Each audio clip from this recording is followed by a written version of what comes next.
Welcome in. How's it going, guys? This is what you asked for, ladies and gentlemen. It is what we asked for. Indeed. The greatest film we have ever watched on this channel. By far, right? Okay, we'll get to that. We'll get to that. But first, Austin, lead us in. All right, as you just said, my name is Austin, My name is Josiah. and we are the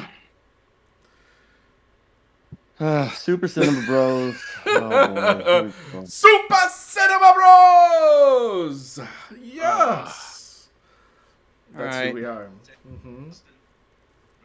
all right, all right, all right. We're good. We're on. We're live. We are. We are indeed. All right. So, another Monday, another movie. This movie Yep. today is The Devil Wears Prada 2. Mm-hmm. Mm-hmm. Mm-hmm. Mm-hmm.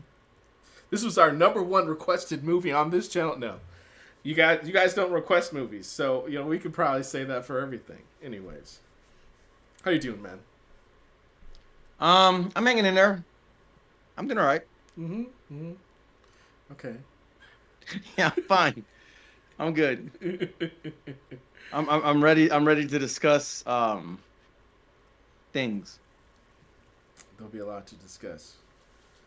All right. So, Yep. so the All movie right. that we're talking about. Let's get into the summary. Let me. Is that available at the moment? Yes. Yeah. Okay. Let me hit it. Oh, this is yes, a far more concise version. I'm taking it. All right. Devil Wears Prada 2 picks up 20 years after Andy Sachs left her position as Miranda Priestley's assistant at Runway magazine. Now a respected reporter, Andy is abruptly laid off and unexpectedly rehired as feature editor at Runway without Miranda's consent. Both women face a transformed media landscape. Miranda struggles to maintain relevance in an era of online clickbait and short form content, while Andy must balance serious journalism against commercial pressures.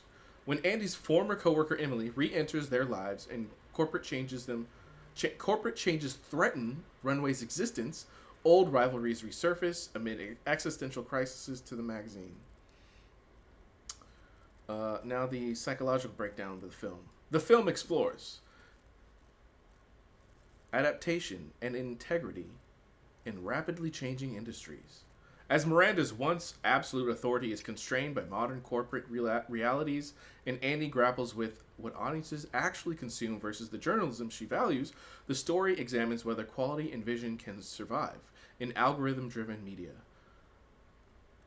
Through, though, two women at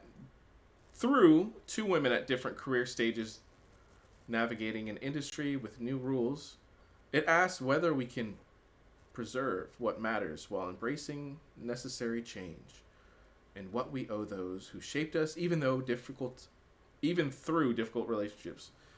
I'm sorry guys, I butchered most of that, but it's all right. Yeah, that's our breakdown of what the film is. So now we head into our spoiler-free section, which is also going to contain our speed runs. Austin, how you feeling? You want to take this first, or shall I take a crack? You go. Go ahead. Go ahead. Okay. Speed run. Speed. Gotta go fast. All right. Now, give me 1 second. Give me 1/2 second there. Okay. All right. There we go. The Devil Wears Prada 2. Those are some nice Prey Day glasses you got. Indeed. Brought to you Some by nice Prada. Meryl Streep as Miranda Priestley and Anne Hathaway as Andy Sachs. Once again, in this film for the second time. Well, first time in this film, second time seeing them in a film, it being the sequel of the one you already know. Let me just get to it. I think 80% of you that already love the first movie are going to wind up loving this movie. 20% of you are going to feel like, it's not as spicy as it could have been by a mile. I agree with you. Look, I did find enjoyment in these characters in the first film, albeit the overall genre isn't exactly for me. I grew up watching Anne Hathaway and Princess Diaries and some of the other films. The first one happened to be like 5 years after Princess Diaries 1. Same kind of movie? No. Chick flick? For sure. Is it the second coming of 101 Dalmatians? Not exactly. Cruella is definitely a much better villain. But Miranda's not trying to be a villain. So, this movie is a lot of what you already knew from the first movie. I'd say the writers took the architectural framework, the story structure of that first movie, recognized all of the major beats, brought it back, did it over again in this second movie in a remix sort of a way, 20 years down the line, nodding at the first movie here and there and everywhere, while also giving you probably more of what you wanted from the first movie. Less romantically, but I don't know that anyone was dying over the romance in the first movie anyways, but more of... I wasn't. Yeah, neither was I. But more of the fashion. In the first one, we went to Paris, and we actually didn't get to spend a whole lot of time enjoying the actual fashion show. This one, we go to Milan, and they decide that we get a lot more of the fashion show. And some Lady Gaga, as you have to in a movie like this, I guess. And more of like awkward, super rich people being stupid and weird and trying to be deep. But look, I think, like I said, 80% of you that like the first movie will enjoy this movie. And I'm going to say, go out and watch it. You're going to have a good time out in the theaters. But, like I said, for those who want a movie that has the greatest of quips, the spiciest of one-liners, the most indulging of fashion choices, design, come what may, it might not scratch that itch completely, but you're going to get a warm reception from characters that you already loved, and you'll be reminded of the moments in which you fell in love with them in that first movie. So this movie understands what the first one was, tries to up it a little bit, but doesn't really break any boundaries narratively, character-wise, cinematographically,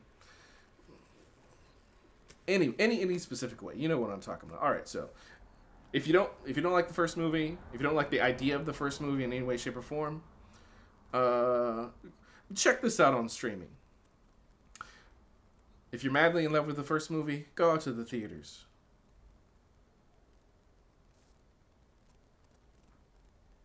Oh, I'm sorry. All right. I can't even think of the next category of people to recommend this to or not. See you guys. All right. Is it my turn now? Mm-hmm. All right. Here's my speed run of The Devil Wears Prada 2. Bro, I hated this movie.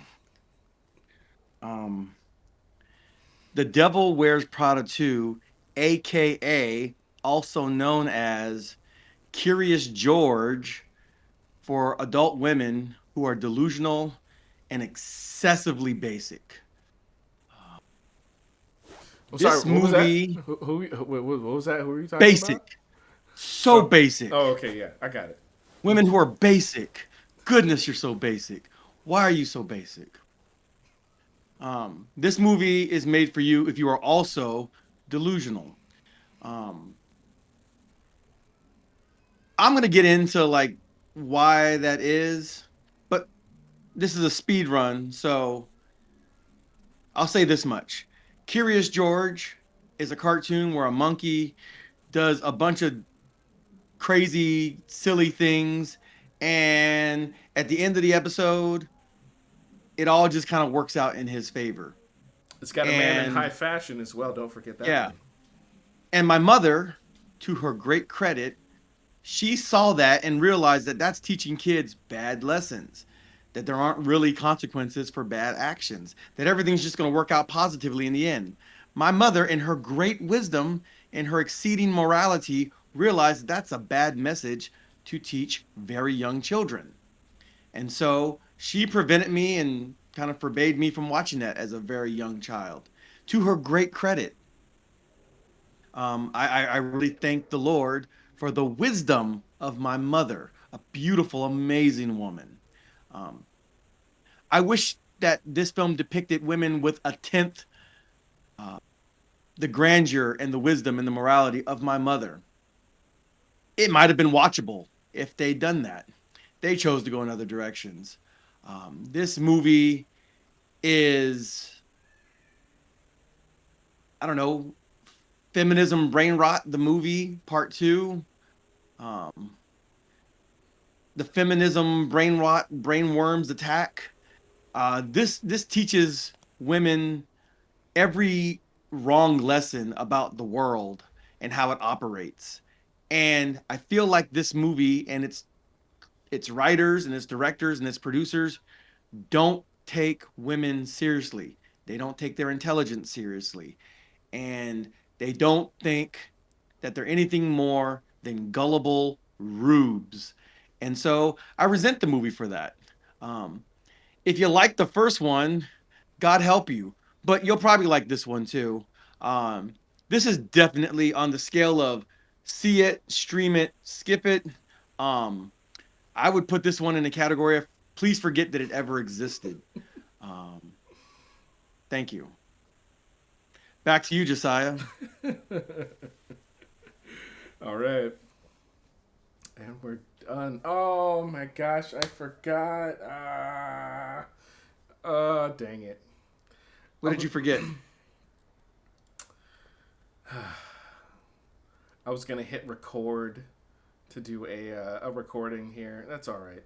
I'll just have to screen capture it later for the shorts. Oh. I did that for the other ones anyways, but oh man. All right. No worries. All right, redo it. We're going back. We're starting again now. Brain worms. All right.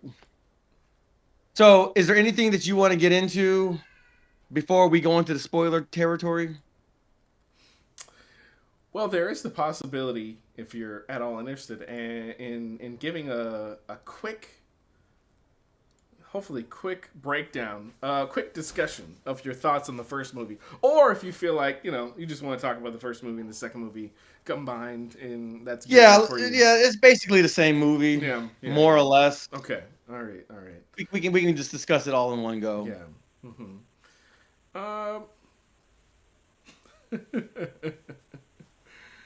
Welcome in nobody from the chat right now.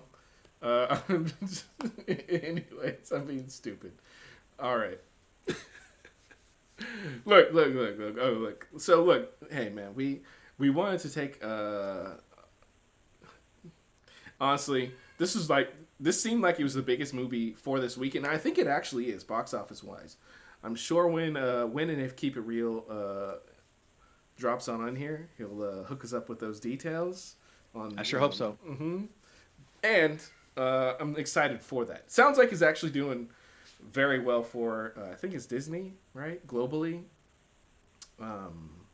maybe domestically. I don't know. Anyways, yeah, man. So I was talking to some family this weekend a little bit about this film. And yeah, man, there's a good number of people that we're looking forward to that are fans of it. Some people have there's just a wide variety of different thoughts. One being Anne Hathaway being a not amazing actor. Any thoughts? Anything you want? How did you think her in the acting first was? movie, bro? Honestly, I couldn't care less. In the first movie, she looked like a teenager. She looked like a kid. In this movie, she looked like a grown woman, and that's actually my favorite part about the movie. It's that. Yeah, I understand. Emily Blunt, on the other hand, look, we all know some things do wind up carrying a movie through for certain audiences, and listen, I'll just say in general, because they had a trailer for an Anne Hathaway movie that we might end up having to watch it. I don't know.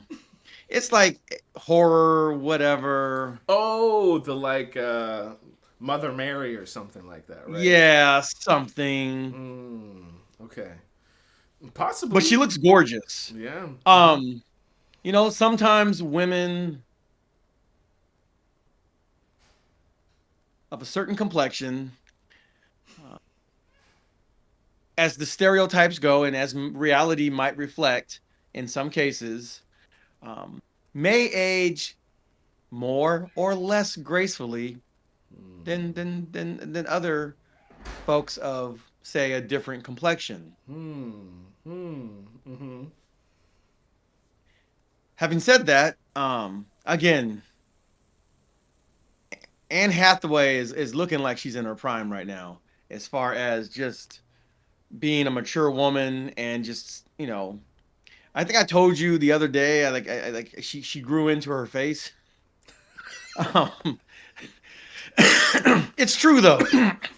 It's That true. happens to all of us in a lot of ways. Yeah. I Hmm. mean, but yeah, but like, again, she looked like I never watched. What was that? You said the Princess Diaries or whatever. Hmm. One and two. God knows I never watched that movie, There's gonna be nor a had third any one interest coming in out, I watching the think, movie. soon, so we might be catching that next year or something, or Oh, later this year. We'll see.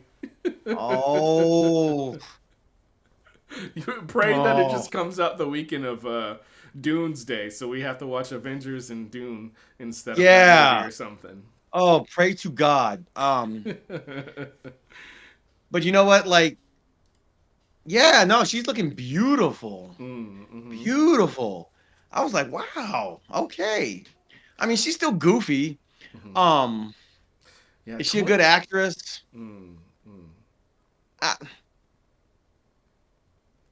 I don't know. Sure. mm, mm.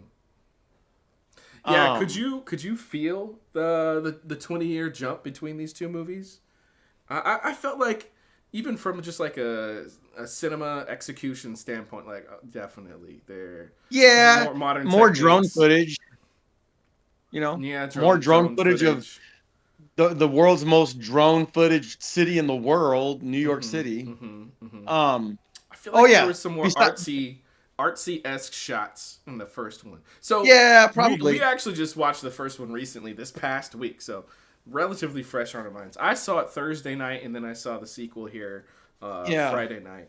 Um, and yeah, it's I like also, I mean, the first movie is very much a film of the early 2000s for sure. mhm, So yeah, um, it had like the most forgettable song playing in the beginning, and that's actually one of the things that was actually dramatically improved in this movie. There's mm, a Dua Lipa song, "End of an Era" or something like that. I actually Shazammed it mm. while the movie was playing because I actually really liked that song.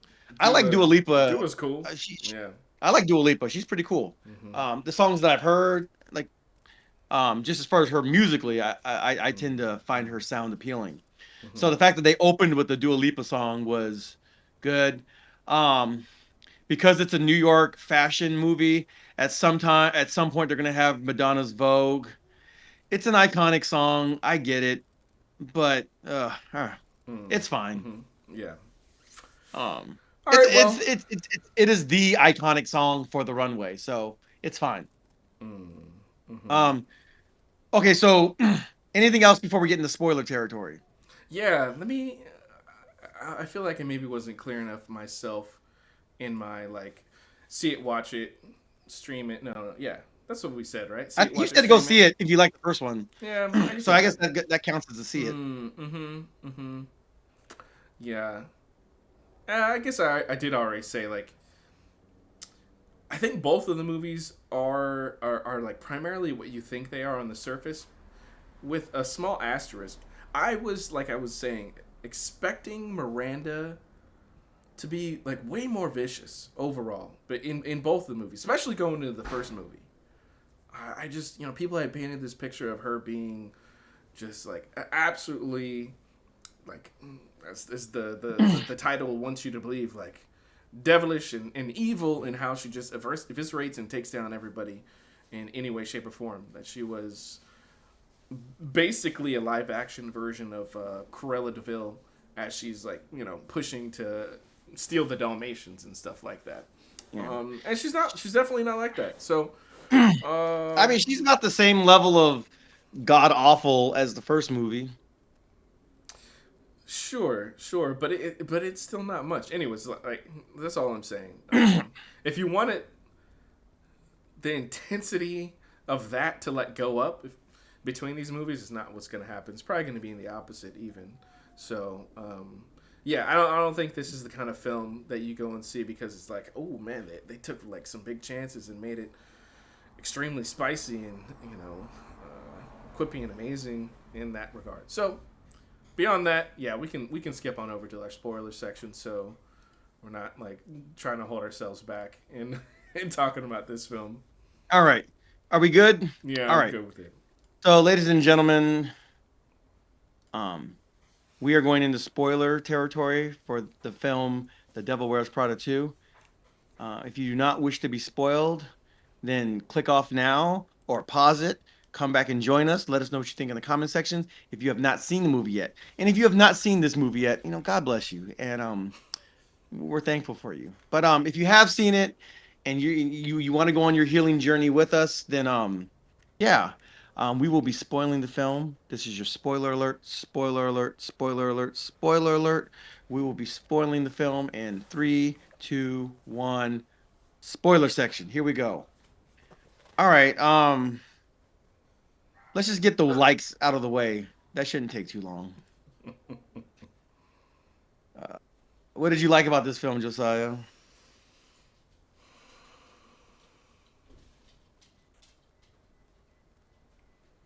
Hmm.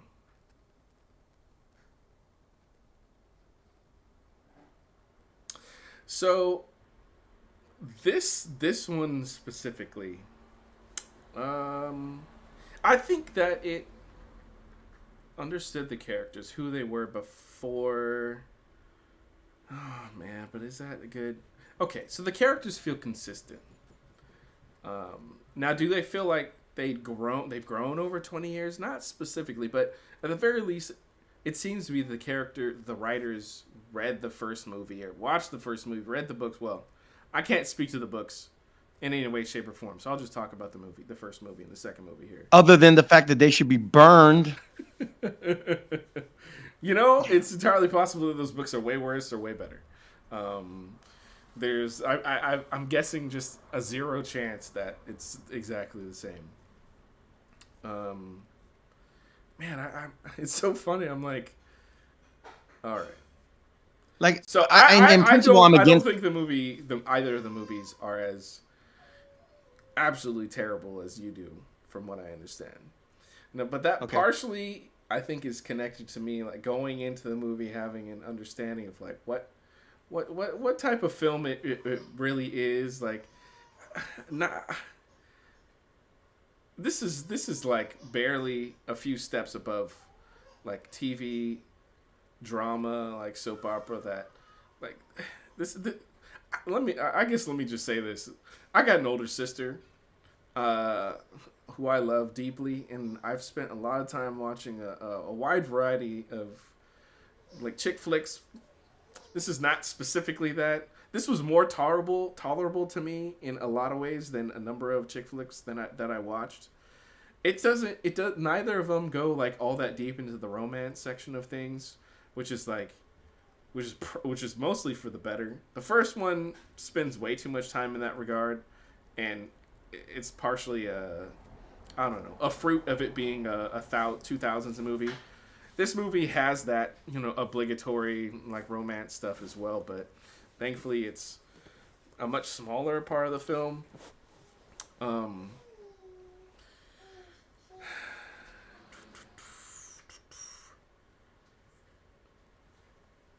man, yeah. So I do wind up liking a few of the characters. I gotta say, I mean, I know. Hmm. All right. I don't know why her name's just blanking out of my. Andy. Okay, Andy. Her the way Andy her Sachs? character is, yeah, Andy Sachs. The way her character is written. Oh man, you're forcing me to think of like good things, but I'm like I keep thinking of negative things at the same time. Look, Anne Hathaway, I think, is a likable actor. In the first film, definitely shows her age and like her, you know, just the amount of time that she's been in the industry. She was very fresh, very green. She's basically like smiling and looks like an excited puppy to be in like every scene that she is. And so I guess I'm saying she comes across relatable or at least approachable or something like that. So it's like as a main character, even if she's making like stupid decisions, her as an actor is a welcoming person to be going along the journey with. Um, and I think that just comes from Anne Hathaway's like performance itself. You definitely can tell that she has had 20 years more of experience in the industry from an acting perspective. From character perspective, I'll definitely have different things to say about that specifically. Meryl Streep, man, it's like with her, Meryl Streep, Stanley Tucci, they both felt like they just did the first movie last week. You know, like they just like perfectly glided back into those characters, which is like for the like the plus and the minus is like 20 years passed by, it doesn't feel different. That said, they were already adults established in their fields in the first film, so like one can make an argument that like maybe the adults aren't going to be changing as much during that time period as someone just coming right out of college like Andy's character was. Oh, you know what? I did think of one thing. So Andy and Emily were co-workers in that first film, and it seemed like they developed a bit of a friendship, at work especially. They didn't really show them developing a friendship outside of work, out and beyond the one moment where Andy goes to visit Emily in the hospital, but that was basically because she had to like go and tell her that she was not going to be able to go to Paris Week.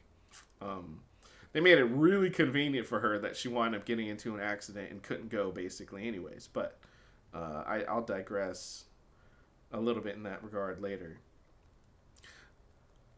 I thought it was actually, from a writing perspective, realistic that those characters did not carry on in their relationship beyond. Now, I did for a moment when I was like in the first 20, 30 minutes of the film and they reintroduced the two of them together and we know that they've not really communicated over 20 years. I did for a second like pause and was like, do I really like that? Like, is it believable? Like, I thought they would be friends. Like, even though Andy left, like, did she just like leave Emily to the wind? And as I was like watching the film and like kind of pondering, I was like, yeah, I guess they didn't really establish that outside of work friendship. And the writers did think of it so that later in the movie, Emily winds up telling Andy that she reached out to her, and Andy thought that it was like a butt dial or something like that. So I actually thought that was a nice, like, relatively realistic way that these things go down. I mean, a lot of us have those that have worked, had friends, found friends in the workplace, and then once you go in different directions, you might have like positive feelings or intentions about the other person, but oftentimes like things kind of like just disappear. And so I was like, I actually like that. I think I could believe that Emily and Andy did not have a relationship over that time period, but then the second you saw them together on screen, you could tell that they liked each other, and there was not like a hostility or anything like that. So I will give this film and the writers props for that one specific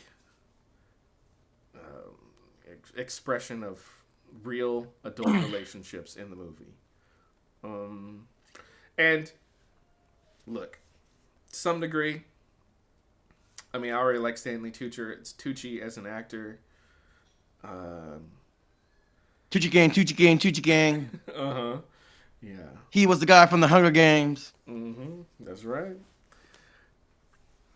That's an SNL short. Oh, comedy parody video they made. oh, nice, nice. I'll have to check Yeah. it out sometime.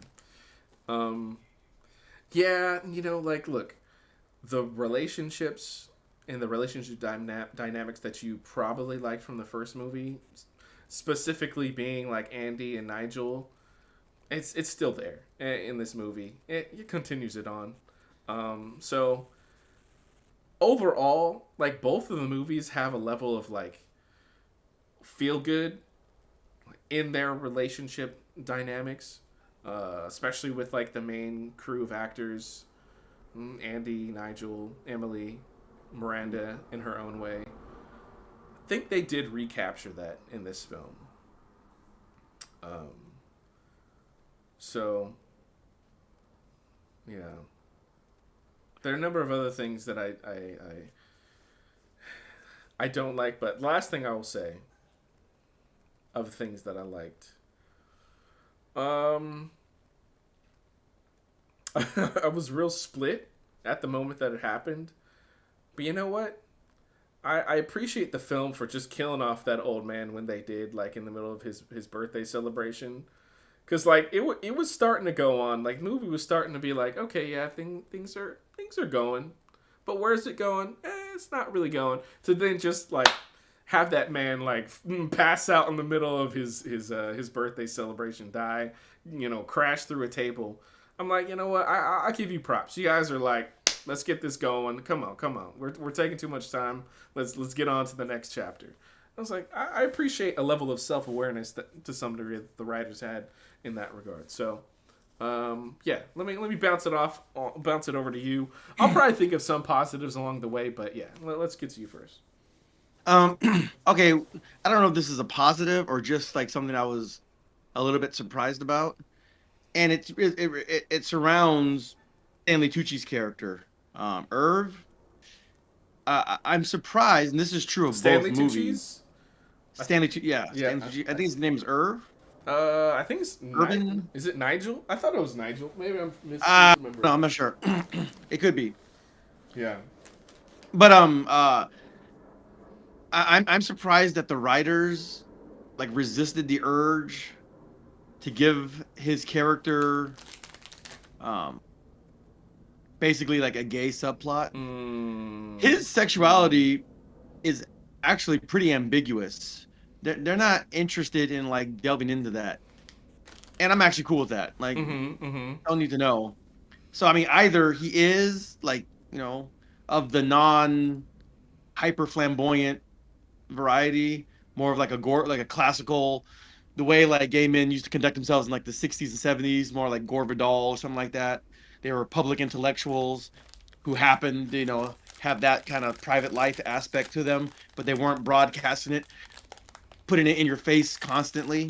Mm-hmm. And I'm Mm-hmm. surprised that like the writers resisted the urge to do that in both movies. They just let him be a character. Mm-hmm. Again, if they had done it well, maybe it would have been fine. But the fact that they didn't do it at all, I'm not even going to necessarily put that in the positive category per se. I was just surprised more than anything else that they, you know, Mm-hmm. at one point they had him talking to a very like makeup done, effeminate gay black dude at a party, but he was just like talking to him in passing. He talked to plenty other people in passing throughout the course of the film, Mm-hmm. and it's just him doing his job. You know what I mean? So Mm-hmm. Mm-hmm. I was surprised by that because Mm-hmm. normally Hollywood is really kind of like, yeah, yeah, yeah, you know. Yeah. Uh, Yeah, this film seemed like it overall tried to avoid relationships in a way. yeah. Um, So there's an overall like we're just avoiding relationships in general. mm-hmm. Um, and that'll go. I'll speak on to that more so like the negative part. Mm-hmm. There's an aspect of that I find borderline. I will talk about it, but Mm. yeah. I think the two things I like the Dua Lipa song, the graceful aging of Anne Hathaway. Thumbs up to those things. Mm-hmm. Uh, That's all right, dude. That's all right. the Dua Lipa, graceful aging. Um, Good old Ace for bro, Raging. you have no idea. It's so bad. Like if I say Berenstein Bears, like I see myself switching those B's. Does it make any difference? No, but I know that I switched those B's. It's so bad, bro. You have no idea. Dude, I've never thought Um, about that before. That's crazy. yeah, Banana, I yeah. keep Like I just switching see the them. ends. Oh no. I'm like, no, no, don't do it. Yeah. So yeah, that's me. But about this movie,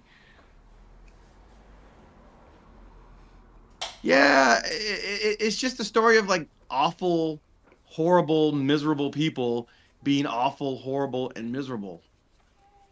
Um, even like going back to Tucci's character, even when I kind of halfway agreed with him when he was like, getting Andy was like kind of mocking Andy for needing all this validation and Mhm. stuff, Mhm. you know. Yeah, technically he's right. Like you knew what you were getting into. Like I don't know why you're acting brand new. You know who she is. Yeah. We So I definitely can liked get to that for sure. I like that Mhm. I like that slight bit of accountability in a movie that is completely devoid of accountability. So the fact that, he was holding her just for that one moment accountable for her actions, Mm. um, Mhm. that was refreshing for the, 7 seconds it lasted. Mm. Mhm. How long is the Mhm. movie? 2 hours. It was But long. anyway, It was longer. It definitely could have been 2 hours shorter. 9 minutes. Mhm. Yeah, but if they fit in 7 seconds of accountability for a female protagonist, hey, you know, even if by accident they kind of did God's work. So I mean, I'll give them credit for that. Um,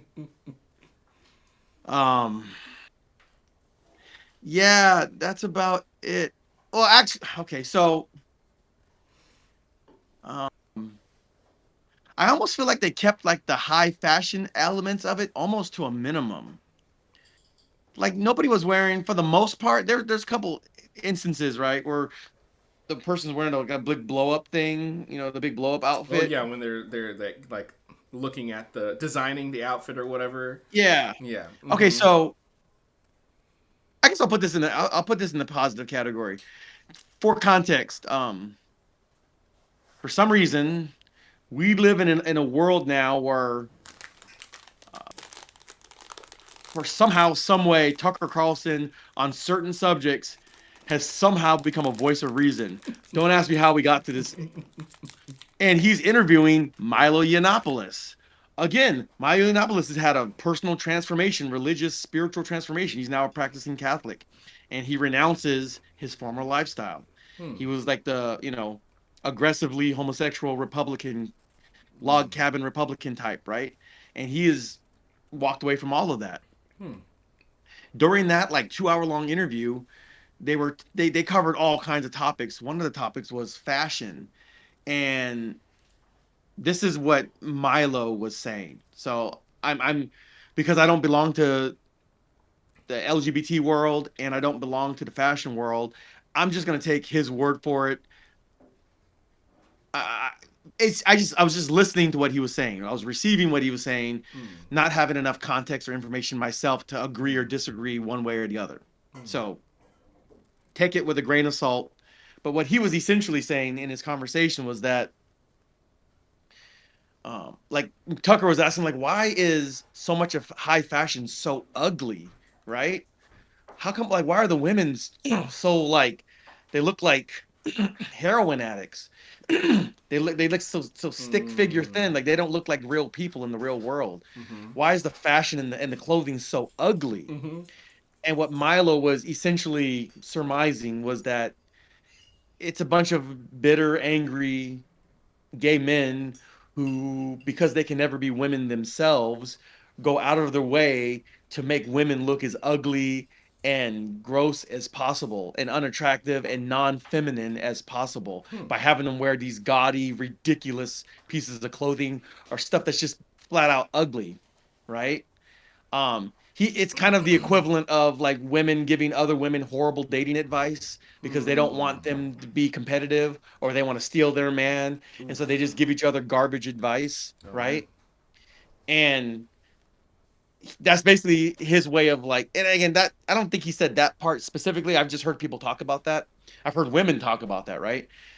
but what he was saying specifically with regard to fashion is like the reason why it's so ugly is because it's like jaded, bitter, gay men who can't be women, wish they could be women, but because they can't be beautiful like women, they go out of the way to make women not beautiful. Hmm. And so as I'm watching this movie, I just kind of had that thought in my mind. Hmm. Again, you can come to your own conclusions as to how accurate or true that is, Yeah. but this Yeah. is coming from a man who was formerly in that community, Mm-hmm. so Mm-hmm. he's more of an authority than I would be. And he's And he's I always probably just specifically talking about like the runway fashion week, like the yes, concept pieces and all that stuff. Mm-hmm. all the couture, all the kind of fashion, like the Mm. the world that this movie exists in, right? Let's see. Let's see. I got it. And so I was surprised, and I would say this as a positive that I saw there's very little of that, Mm-hmm. like what's Mm-hmm. Yeah, both these man, movies really focus on the drama of things and less yeah, yeah, like yeah, it's yeah. So they're like I'll not say like yeah.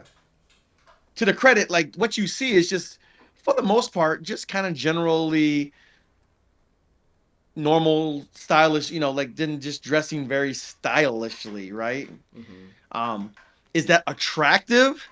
There's a difference between what's stylish with women competing amongst themselves and what's attractive, particularly to men. Mm-hmm. These are completely different things. Mm-hmm. We can get into that. Mm. Um, Going back to like delusion and like, oh yeah, this is sexy. Like, yeah, if anyway, but um, ouch.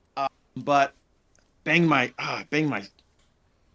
my ankle Oh on the no. stool upside down. All Forgive right, me. well, while you recover, welcome in. Keep it real. Oh, Hey, what's thanks for good? joining Oh my us. goodness. Let's go. Yeah. Don DeMarco, Mhm. Marco. So What's good? Keep he it real. says It's he good to didn't get see a you. chance to see the movie yet, but hopefully this week. Uh, I mean, you can skip this one. I mean, I yeah, mean, that's his very clear opinion. My clear opinion is like if you liked the first movie, it does more of what the first movie did.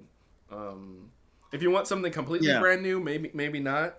But if you're willing to see some things, most things repeated from the first movie, just separated by 20 years and increase in technology yeah, and bringing in the internet and influencers and stuff like that, then yeah, yeah. then check it out.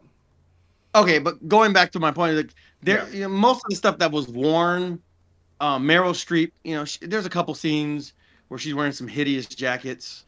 There's one where she's wearing a silver jacket with a bunch of like rubies and stuff stuck on it. Looked horrible. Mm. But that was pretty much the most of it. Most of what you saw, even during the runway with the Lady Gaga part, none of it looked too hideous. You know what I mean? Like Mm. I've seen footage of runway shows where everybody just looks absolutely horrid. Mm. You know what I mean? Yeah. I mean, I don't think that happened in the first movie either. From what no, I Mm-hmm. don't. I don't. So I would say, to the credit of both films, the high fashion, the experimental stuff was really kept at bay largely. Mm-hmm. Um, and so, uh, yeah, so that's I guess a positive. Mm-hmm. Um, Yeah, both of these movies, like I was saying, they really just focus on the drama more so than the like, oh, I really want to see what it would be like to, be behind the scenes in a fashion magazine and go deep into like the photo shoots and the design, conversations. Like, you get a little bit of that, but it's not a whole lot. It's kind of funny that like they have all these cameos for like real fashion designers when the movie isn't really highlighting the fashion above anything. Like it's like second or yeah, third place like in the films, like in order of importance. The drama and relationships is by far the number one thing. yeah. So yeah, there's that. So I mean, it has the veneer of a fashion focused movie, and it does, like the characters are wearing stylish clothing or whatever. But yeah, like you Mm-hmm, said, it's mm-hmm, more about the relationships mm-hmm. or lack of relationships, more about the dysfunctional behavior of Mm, miserable, rotten people. mm-hmm. Yeah. If you have an appetite for that, then get a better appetite. No, uh, but yeah, that's just what it is. Okay. Yeah. I'm scraping the bottom of the barrel for the positives. Like I That's think fine. That's fine. Before our segue into the negatives, Keep It Real has yet again hit us with the details. Let's go. $100 million budget, opening day weekend worldwide, 233 million. It did 76.7 million domestic, and it opened in 4,150 theaters. Yeah. What they didn't mention was 70 million out of the 100 million was basically just counseling and therapy fees. Because just playing these characters is traumatizing. I have to imagine. The yeah, $70 million in the budget. Being on set with people acting like this, even as pretend, is mortifying. But you know, uh, the movie had to get made, so sacrifices had to be made. But yes, thank you. Keep it real. Thank you. Thank you. In all seriousness, thank you. That's yeah. Then the movie has been very very successful. Uh, what that says about the state of the world, um, you know, that's a separate matter. But yeah, the movie itself has grossed a lot of money. Uh, All right. People wanted to see this movie apparently. It hits a demographic that I don't think typically gets films like this very often. Okay, question: what is the demographic for this movie? Who wants to see an old crotchety battle axe being horrible to people?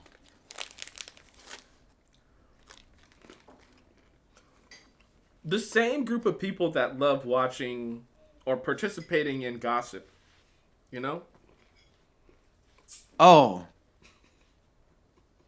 delusional adult who are delusional adult females who are super super basic. All right, Curious George, curious little monkey. I've actually heard the same thing said about the little French kid, Caillou. Yeah, that he also is a terrible example for children, and a lot of people are like, no, don't show Caillou to your kids. Don't show Oh Coco yeah, Melon to your kids. yeah. I had aged out of watching. Like I'm not familiar with Caillou. I never watched it. It wasn't around when I was a kid. I I was think I was older an for it adult by the also, time. but yeah. Yeah, so I can't speak to that. Um, but yeah. But similar kind of Um, situation, yeah. No accountability. All right, Keep It Real also hit us right before we segue into negatives, which is gonna take a large chunk of this yeah, of this review. it sure is. Michael is up to $430.3 million. Its second week worldwide. All right. Down to Mark. He also says people who go to the movies. It's been a very limited selection of movies. So Prada was a new movie. That's why it made so much money. I mean, yeah, leading into this week, I knew that Prada was going to be the number one film. I think that shark movie, Deep Waters or something, came out also. There's another shark movie. I know, right? This time the sharks are in your bedroom because everything's flooded, right? It might be that one. Anyways, so if y'all ever had that like weird moment of just standing in the bathtub and just like unreasonably thinking a shark is gonna burst through your bathtub, they better have it in that movie or it's not worth your money.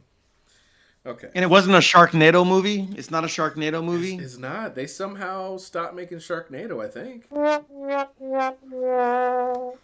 Those movies were so much. They were so stupid. They were fun. That's what it's supposed to be. Yeah.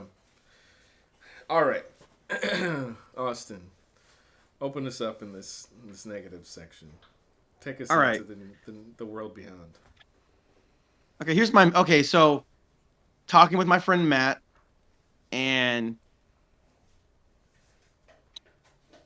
we were talking about like I think we were talking about like relationships and dating and whatnot, and he was saying that like certain people are dating in like different centuries, right? So like a lot of people are still dating in the 20th century. We're in the 21st century, but a lot of people are still dating for the 20th century. And I think we were talking about like the advice that's given. It may have been a larger conversation about like red pill stuff or manosphere stuff, just kind of like weighing the value of some advice or the lack of value. And some people like say maybe you're in the Amish community or you're a Quaker, you might even be dating in like the 19th century. You know what I'm saying? I feel like this movie, like its predecessor, was made for people in like the 20th century as opposed to the 21st century. So people like that, kind of like the Murphy Brown generation. Uh, I don't know. It was a popular show on CBS in the 90s. Mm-hmm. Murphy Brown, single businesswoman, independent boss babe kind of thing. Um, and she was fighting against what we now would call the patriarchy, but the sexist establishment, yeah, right? Mm-hmm. And so I feel like this movie is kind of made for people that still retain that mentality of the world. Um, and like they have blinders on to like current present day realities. Namely, like women have been on social media for like the last decade, decade plus, just espousing all their opinions, all their thoughts, all their experiences about that, talking to each other via social media. You know what I mean? Mm. And what they may or may not have realized as they were doing all that was like, men have the same TikTok and Instagram and Facebook and YouTube that the women have. We're all sharing the same social media. And that men have been watching all this and seeing all this and witnessing all this for the last 10, 15 years, just as women have been saying all this stuff. And so, like, this movie espouses things that are just completely buffoonishly not true anymore. Namely, if you're like the whole independent boss babe thing, and if you are a horrible person and you push your way and you're hyper masculine and you just talk to anybody any way you want to, and you just treat people terrible, um, you could still have the life that you want. You could still come home to a man that desires you, right? Miranda, is that her name? The main, Mm-hmm. yeah, Miranda like still came home and a man who's a classical violinist, like she still came home to him, Mm-hmm. and he still was like, you know, ostensibly was in love with her and wanted to be with her, despite how what a train wreck of a monster of a wretch of a human being that she is. This is buffoonishly, vapidly stupid, and a horrible message to send women. It is a complete false bill of goods. No man that you would respect who respects himself is going to waste a nanosecond dealing with a woman who acts like that and who treats other people like that. It's not happening at all. Again, women have been telling on themselves for the last 10, 15 years on social media. And men have been listening, paying attention, just kind of taking notes. That's why you have such a thing as the manosphere, right? That's why you have the red pill, the black pill, all these other things, right? It is largely in response. It was an outgrowth of the pickup artist, movement and the pickup artist community, and it just kind of, and it kind of like it kind of latched on to the MGTOW movement, the men's movement, men going their own way, and all these things just kind of like coalesced into what's called the manosphere or the red pill, and you know, it's a wide ranging online community. There's all kinds of different personalities and authority figures, and you know the kind of advice that they're giving men ranges widely. But what they all kind of coalesce upon is like they've all been paying close attention to what women have been saying about themselves and about the men in their lives. And are like, wow, we're horrified by this. And we're going to take X actions to address this. Or how we're going to interact with you. You know what I'm saying? And that's the 21st century that we're living in. And this movie doesn't take, it's almost like this movie was paying attention to all that. And they said, man, let's make a movie that validates all of this stuff. And it's like, if they did it with self awareness, that would be interesting. Somehow, I think there's like zero level of self awareness. This is like Greta Gerwig levels of self awareness, like zero self awareness, right? Mm. And there's no man that's gonna put up with any of your crap. Like nowadays, you'd have to find the simpiest simp guy, but you're not going to be attracted to that simp for the very reason that he would put up with all your crap. The man that will put up with all your crap is not the man that you want to be with, ladies. You guys already know this instinctively. The idea that you're going to find this desirable guy that has his life together and is successful and he's going to put up with any of your crap in the 21st century, in the year of our Lord 2026, absolutely delusional. You can just go around gallivanting and everything just works out with this magical thinking. Like they're always just kind of going somewhere. Everything's just kind of perfectly working out for them. No matter how badly they treat people, no matter how awful they are, no matter what things go wrong. Curious George, the curious little monkey, everything just works out perfectly. You know what I'm saying? That is not reality in the abstract, right? Um, just imagine if the genders were reversed and the guy was just going around doing all this stuff, treating people like garbage. You know what I mean?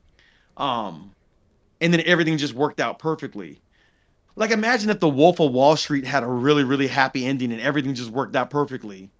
Like everyone would be like, "What? This doesn't make any sense. This isn't real." Mm, mm-hmm, mm-hmm, Right? mm-hmm. Right? Like we would know when it's men acting badly, we expect there to be bad outcomes because we hold men, say with me, folks, accountable. Um, but this movie exists in a reality distortion field where like these women are never really held accountable for anything, any Mm-hmm. of their horrible personality attributes, any of the way that they just talk to people. You know what I mean? Can you imagine a movie full of men Yeah. just talking to each other like that for a whole movie?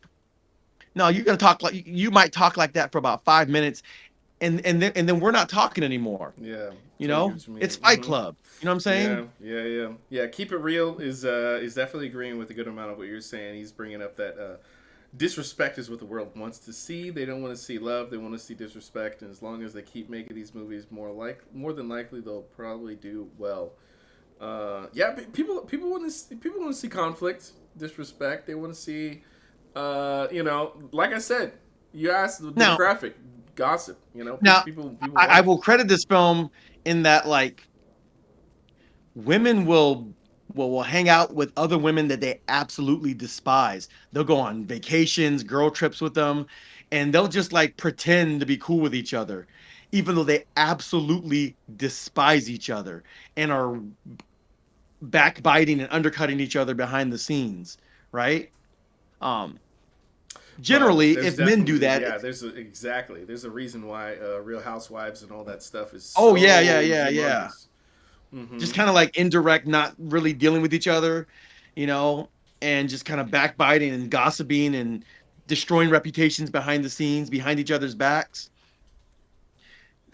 He's looking at his daughter, by the way. He's waving at his I daughter. am, yeah. My He's daughter not that is. happy to see me or any of you. He loves you, but you don't Yeah, hold a she's candle to going to a bed girl. now. Uh huh. Yeah, Yes, exactly. but yeah, I mean, normally, if men engaged in the same behavior, it would be frowned upon, right? It would be shameful. It would be embarrassing.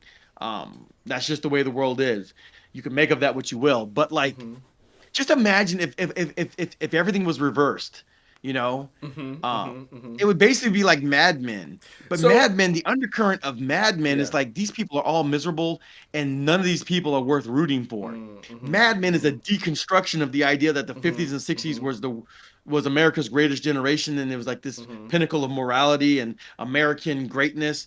it just showed like the underbelly of all that is just these people are just as broken as anything. Hmm. It's probed and it's pathologized and it's examined and it's critiqued when it's men, and when it's women it's just celebrated as something Yeah. that's virtuous and something that's aspirational. So this movie And I'm does like, try and capture that a bit. Like I think specifically with Andy, and how in the at the end of the first movie, she and Miranda are in the car, and Miranda is basically saying that like to be where she's at, you're gonna have to step on people. No matter how much you care about them, you're gonna have to put your desires, your interests in front of everybody else. And you know, because if you're in the position that she is, she's in the position to do whatever she wants and have the world basically in her pocket. That comes at the cost of throwing everybody under the bus and whenever it's necessary. And so then Andy decides that's not for her, and that's why she like backs away, leaves the right. fashion world, and But Andy did the exact same thing in the first movie. that She yeah. she she torched her relationship with a good guy, Mm-hmm. right? Mm-hmm. She Mm-hmm. Yeah. she entertained the goofiest love bombing by the most obvious F boy. Oh. And Oh man. Yes. Yeah. Definitely did. yeah, that guy got the smash real quick. Oh I man. mean, just Well, yeah. Oh, he and in is the this, that's the mentalist. other You thing. know, he does know how to He figure is out the people mentalist. out. This is true, but those skills were completely unnecessary in that movie. He was just so on the nose, Yeah. and Mm-hmm. she was so basic that it Oh worked, right? man. Yeah. Exactly. So basic. Yeah. Goodness. It's pretty bad. Um, in this movie, like there's she's like, oh yeah, I just slept with some of my coworkers that were really, really hot. Translation, she got ran through. Ladies, Wait. Did I miss that point? he was talking to her. Andy was talking about that with her Yeah, writer yeah, she was in her friends. friend's apartment and they were talking about stuff, and she's like, "Oh, I only, I slept with the really hot guys. I wasn't really in a relationship." She said something like that, basically indicating she wasn't really in a relationship. She was just having these quick little flings, Oh god. um, with with an unnumbered, Oh man. non-specified amount of dudes that were hot, and she was, dealing with. I'm Wait, like, it's oh, this that's movie that she was talking to somebody about having her like eggs frozen, right? Or no, oh wait, no, I'm thinking of I my don't think bad, that was in either movie. my bad. I was thinking of an episode in one of the episodes of The Pit. Somebody was talking about that. My Oh, bad, okay, my bad. yeah, yeah, yeah. So yeah, I mean, They basically could have though, but yeah, as a reporter, she probably didn't have those, Google Apple opportunities to have her eggs frozen. yeah. Um, Yeah, again, like going back to the lack of accountability, like at the end where she doesn't really apologize to the guy for being a jerk and like, disrespecting his career and his craft. He renovates homes and stuff. Well, journalism is way more important than renovating, blah blah blah blah blah. oh my Like gosh. that's a jerk move. Yeah, And instead of saying, yeah. "Hey, that was a really jerk move. I apologize. I'm sorry. I was wrong." Um, I think they tried writing that, and the whole script just caught on fire. So they just It probably did. that page just caught on It fire most likely did. spontaneously. Yeah, I thought she was gonna learn the lesson of like, yeah, the world is much larger than the Yeah, the small. you thought she was gonna learn in this movie? Oh gosh. Um, Let's be yeah, honest, man. you That thought kid she was that gonna become a more decent person in a movie about monsters? oh That's man. adorable. Let's be real. That she could have said anything to that man, and he would have gone along with it because Oh yeah, yeah, because this he would he was enough of a simp. Listen, yes uh he was a simp, a yeah total simp. hundred He was just percent at her beck, just waiting for her to call back. It's like mm-hmm mm-hmm that's not reality. Men who have men who are about their business and have self-respect are not ladies. You have taught us to never take you seriously when you do crap like that. mm, If you don't apologize and make it mm-hmm right the right way. mm-hmm. Men have learned by watching simps like this dude get put through the wood chipper. Yeah, we're not doing that Man, anymore. that the dude Um, was terribly milk toast, man. I'm like, he had some character to him. Like I could see him being fun in another movie, and I you can see know, him having a spine in another movie. I mean, he had enough of a Right? spine to like Yeah. leave, but he was like, "Well, I'm gonna let you go, and when you're ready, Oh come on man. back." It's like, Yeah, no. yeah. But they, man, I don't know. I don't know. I feel like they just picked the safest option for her to like be interested in somebody in this movie. They're like, we kind of don't want a romance in this film, so we're just gonna like throw a little something in there. Like, let's just pull like the third actor that we cast that we auditioned into this film and like make sure he's a white guy and then we'll be good. And if he has an accent, that's better. Okay, let's roll. Um, Yeah, you see, I'm glad you said let's get a white guy, because this would never work with a black guy, right? Number one, any black guy that's not a super nerd goofball, which who they wouldn't cast him in that role anyway. If it's a well-to-do, you know, attractive black man with any kind of self-respect, oh, he'd have been gone. He'd have sent her walking papers. mhm, But Austin, mhm, it's her apartment, and mhm, she still would have gotten kicked out. Like there's mhm, mhm. no self-respecting black man, is that desperate for a snow bunny. You know what I'm saying? Like, no. Yeah. So I kind of wish I one kind of half wish they pause. had, just so I could see that scene of him kicking Look, her out of her own condo. Right? they That would have don't been amazing. they don't have many people of color in this film. We can get to that in a minute here. But Oh, first so of we watched all, a video first of from a all, testy oh Asian lady I don't who know. was mad I don't necessarily because count that color myself specifically, but I get where you're coming from a little bit. We can get there in a second. what was the name of her? What was the name of the assistant? Man, I don't want to Moo guess it. Tai Boo. Like what did I they don't call want to her? guess it. I don't want like Well, again, I'm only saying that because like the name they gave her is like on that level. it was That's like not me. That's not me it making was fun of like her name. That's me making fun of the film for giving her a name like that. I don't know. It was basically like Wendy Chin or something. Like I'd have to go and find it out. Like, anyways, let's yeah keep it real to hit us up a little bit here. Yeah. He And they said, basically called her like they basically called her It Mom Girl. Like that. This to that name, they made it the most stereotypical Asian sounding name. yeah, yeah. Again, They do have her have a some positive moments. Right? Somewhat. uh, All right, so all right. keep it real. Yeah, going back a second, you're saying this is America. Other countries don't show men getting disrespected as much as they do in America. Respect and morality is pretty much a lost cause. Seems like in today's world. I love the cast. The three actresses, they all have Academy Awards, so I love that. Yeah, I mean the cast is good. I mean Meryl Streep, Stanley Tucci, Emily Blunt, Anne Hathaway. They all are great actors in their own respect. Did you And really feel together they're like Emily likable. Blunt was acting well in this movie? All right, so I I have a little bit of a bias. I've come to like Emily Blunt as an actress. I don't think she's trying that hard. I think she understood how like simple her character is, like mentally, and is portraying in that regard. So I think she's being specific to her character. Is that character going to lend itself to great acting moments? Not necessarily. I don't think Look, Okay. I'm kind of in agreement with Miranda to some degree. Like she doesn't have it.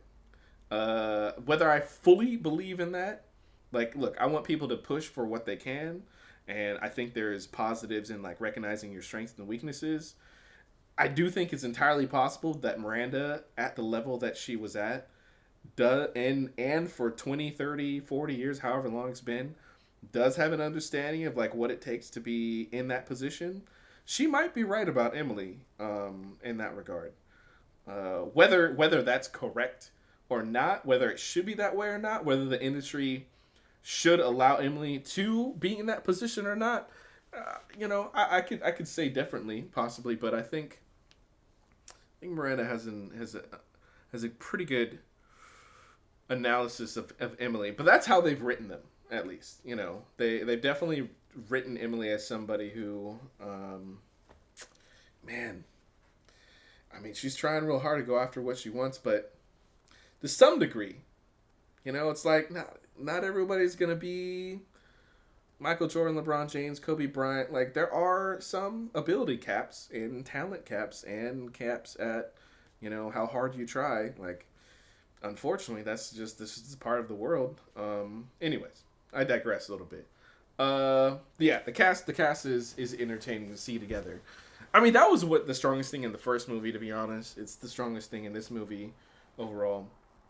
I gotta say, bro, I hated it. Like Emily, every time Emily Blunt, she was just being horrible and mean and snotty and rude. Like, you felt like it was often, because I felt like for at least the first yeah, 2/3 of the film before we get the twist. she's a one-note character. Well, 1.5 note character. yeah. But you could tell she enjoys being with Andy. Even though she's like putting on this air of like how important she is, I feel like Okay, you can feel... so yeah, I've always hated, like, not just this movie, but like the snotty, obnoxious, insufferably mean person that feels like they have to act. I've always hated that character in movies because that character never gets punched in the face. And so like it's like it's just like this unfinished business in every movie. Yeah. Like they never get like that they're never they're never Bruce Lee's or Jackie Chan's opponent in a movie, right? They just get away with just being completely awful, and then somehow they get redeemed at the end, and that's what happened in this movie. Oh, you're a liar and a backstabber and a cheater. Oh, but let's still be friends. Like, no. Yeah, no, I completely mean, agree, man. listen, I can't speak to what I can, but like, and yeah, like, again, that would never make sense in a if the genders were swapped, that wouldn't make any sense at all. Like it wouldn't make any sense. Yeah. The fact that it makes sense that like a woman could that women could do that to each other and another one would still want to be friends with that person who's always treated them with contempt. Like ladies, So, yeah. are you that insecure that you just will latch on to people that you don't even like, that you know don't like you? Like, are you that desperate for connection? It's not good. If so, Yeah. no. All right, let me. No, Okay. don't come around my way. Trust me. No. Mm-mm. No, I'm sending you to a marriage family therapist. Like you need to Dude. heal from your attachment wounds. Like you got work to do. All right. All right, what were you saying? I'm sorry. Let me paint you a perspective that I have basically going into both of these movies. All right. So, okay. Going into both of these movies, I felt as if it's going to be exaggeration of what reality is. Potentially too extreme. I don't think it turned out to be that much of an extreme, but yeah, exaggeration of reality. It winds up being caricatures of characters and bosses and scenarios. It winds up being, like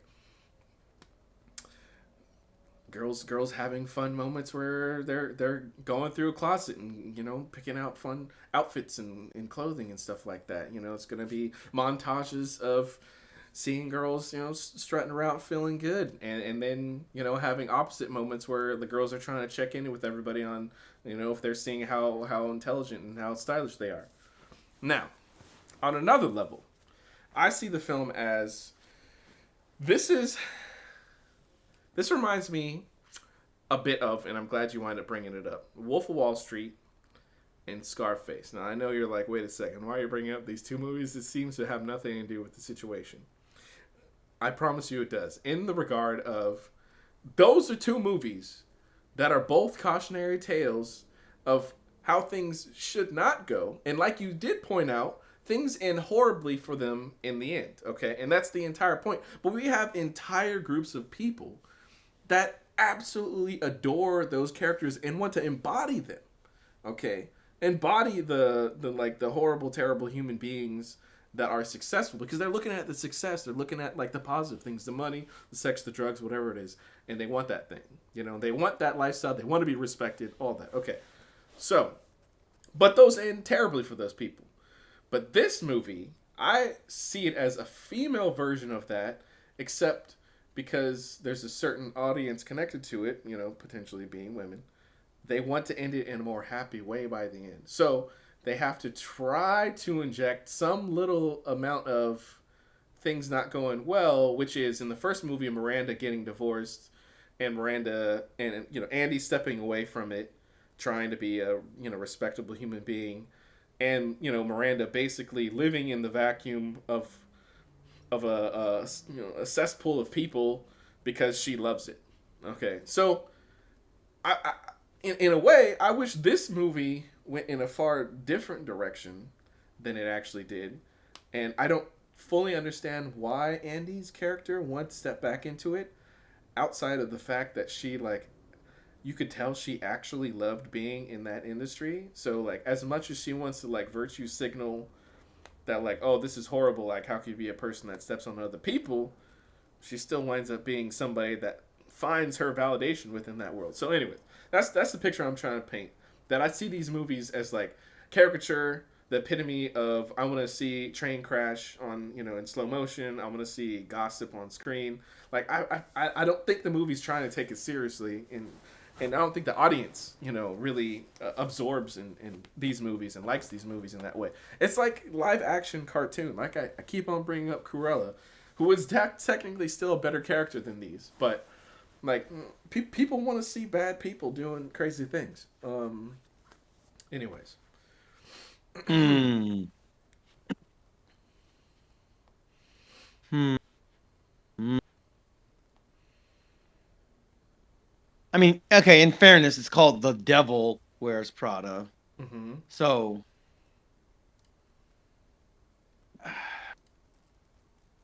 I mean, There's no I, crash and I, burn specifically for Miranda though, like at the end of the first movie. And in this movie, I do take narrative and character not issue frustration and umbrage. issue and umbrage. Yes, issue and umbrage with where things end because it kind of flips like the lesson learned. That's the backup name for this podcast, by the way. The issue and umbrage Yeah. podcast. Sorry, Hmm. go ahead. Yeah. Yeah. By the end of this movie, I think they tried to they tried to bring Miranda back. They try to bring her off the ledge of like, oh, I have to be this terrible person for my own success, for the success of everybody, for the success of the industry, so I can stay in control. To a position where she's respecting Nigel, respecting Andy, other people around her. And then Andy gets to then enjoy the industry that she loves, minus the bile that is present in it. But I, Yeah, I don't think it fully works in that regard for me. I hear what you're saying. Like, um, like in mafia movies or in gangster films or in like bank heist or whatever. uh, like you like watching like the Ocean's movies, right? Like Mm-hmm, you're mm-hmm. watching bad people doing bad things. Now, in like say for Oceans, like there's always like some kind of like, well, they're doing it against a bad person, a Yeah, bad yeah. guy, Mm-hmm, mm-hmm, So mm-hmm. ultimately they're not so bad, you know what I'm Yeah, saying? yeah. Mm-hmm, So that's a little bit of a different category than this. When I was thinking about like, great mafia movies or whatever, again, the difference between those movies, and kind of like, ooh, watching people on the wrong side of the tracks doing things as interesting, training day or whatever. Like the thing that those movies have that this movie and the mm-hmm. movie before it doesn't have, it's that A word, bro. It is. It is. I mean, so many of those characters wind up dying by the end. Like they don't get to have their happy ending. Gruesome deaths. Like yeah, it's horrible and terrible for sure. Yeah. And I mean, okay, so have you ever seen the movie As Good as It Gets with Jack Nicholson? hmm, if I did, it was a long time ago. I don't think I have though. Oh, you're gonna have to go back like 10 seconds. Okay. Have you seen the 90s movie? It's a classic. It's a romantic comedy with Helen Hunt and Jack Nicholson, called As Good as It Gets. I have not. I don't think I've seen that movie. Okay. Yeah. Um. Well, the most iconic scene from that movie, it's in the trailer, and you can Oh find it on yes, YouTube. I've seen this before. Yes. So Jack Nicholson is an author, and the lady in his apartment complex is a fan. She says, "Oh, how do you write women so well?" He goes, "I think of a man, and I take away reason and accountability." And then he just walks away. She's just completely like shocked and dejected, right? Uh Go and read the comments on that on the video on that YouTube, bro. You huh. it's like, I will have to check every that other out. comment is like, I saw this when I was 13. I had no idea what it's talking about. Um, that's the truest comment I've ever heard in any movie ever, right? Now you can agree with that or disagree with that. That's up to Uh, you. But Looks like Keep It Real has seen the movie. He's a big fan of it. Oh, and welcome in Matrice in the house. Indeed, welcome in. hey, Yeah. yeah, what's up? Good to see Keep It you. Real also told us there's going to be a Devil Wears Prada 3 apparently, and Oh, yeah, and that he loves oh, As Good as It Gets. Jack Nicholson, okay. big fan of Jack Nicholson. Yeah, yeah, And that yeah. he won an Academy Award for that movie. Actually, Yeah. I didn't realize that. There's so many good one-liners from that film. It Mm, is a quintessential 90s film. I think we'll go back and realize that the 90s was probably the greatest decade of film as far as like man, just it's the really good. variety and just the Hmm. expansiveness and like the risk taking of filmmaking. Mm-hmm. The Mm-hmm. 90s were kind of like the golden age, the zenith. It kind of like capped off, Yeah. you know. Mm-hmm. Anyway, this movie lacks the accountability inherent in those movies. Um, shocker. So they Um, tried to do the thing where the main character who has the heart of gold that left the industry in the first movie comes back into it and brings change within it. Which I think on a surface level, I understand how they did that and how it works in the film. She's now on some levels she's now helping like rein in. I don't even know. I don't even. I feel like they want you it to doesn't believe she's really. reining things in, but it's not. Miranda's still gonna be Miranda.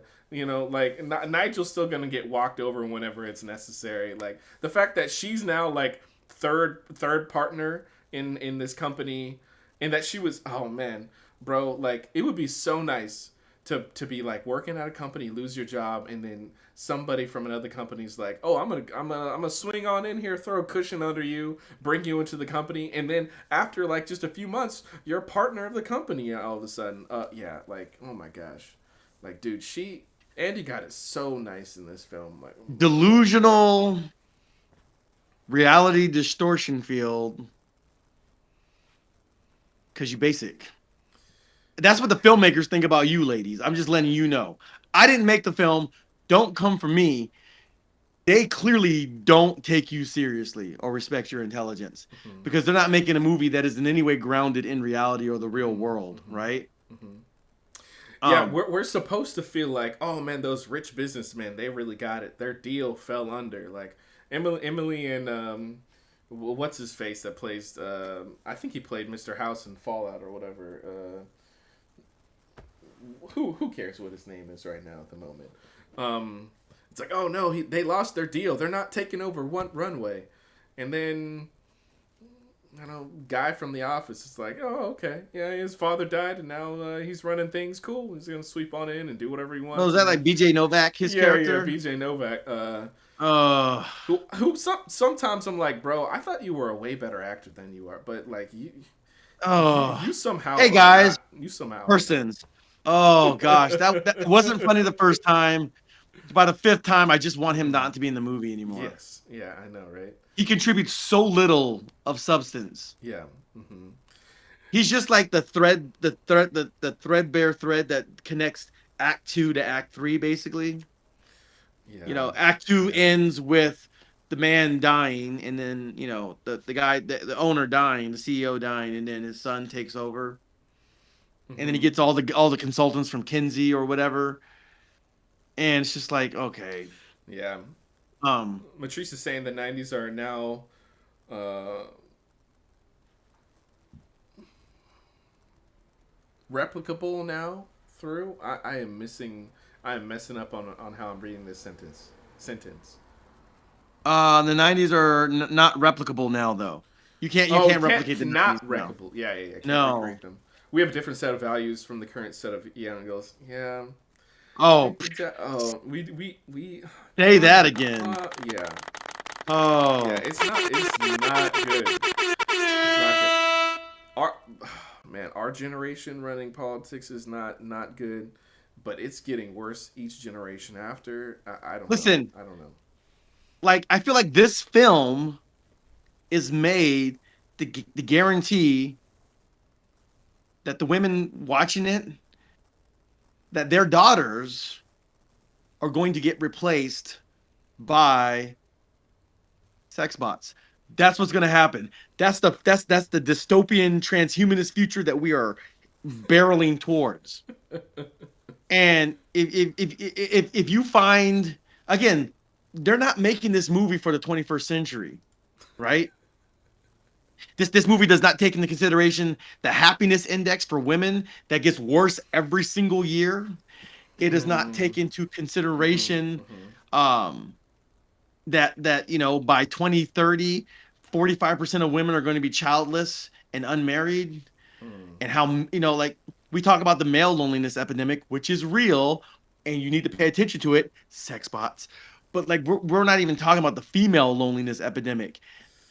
yeah. Like finding this cute what they're doing is just going to ensure that becomes the epidemic that we all know it's going to become. Mm-hmm, um you cannot be this type of person, you cannot be this hyper masculine and expect that a quality man that you respect, admire, and want to follow under his leadership, that dude is not going to want you.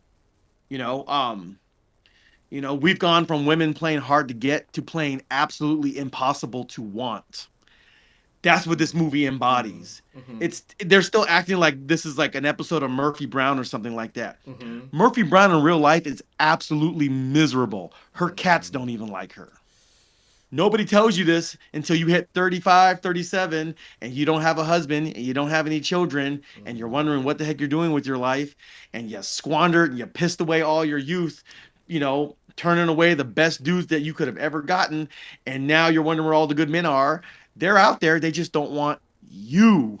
And this movie pretends like that reality is not a reality. It is a reality distortion field of delusion for women that are goofy and basic, and their daughters are going to get replaced by sex bots. It is a dystopian, horrible, mm-hmm, awful, transhuman reality, and we are barreling towards it mm-hmm, at light speed. mm-hmm. End of rant. Yeah. Okay. It's bad. So It is it is bad bad. news, Yeah, Berenstein Bears, bro. man. It's not looking good at the moment. Oh wait, real fast before I get to what I'm gonna say. Keep it real says I would say if you have a daughter, as a father, you have to step in and teach your daughter what the world is really like, and teach her how to be a lady more than a baby mama.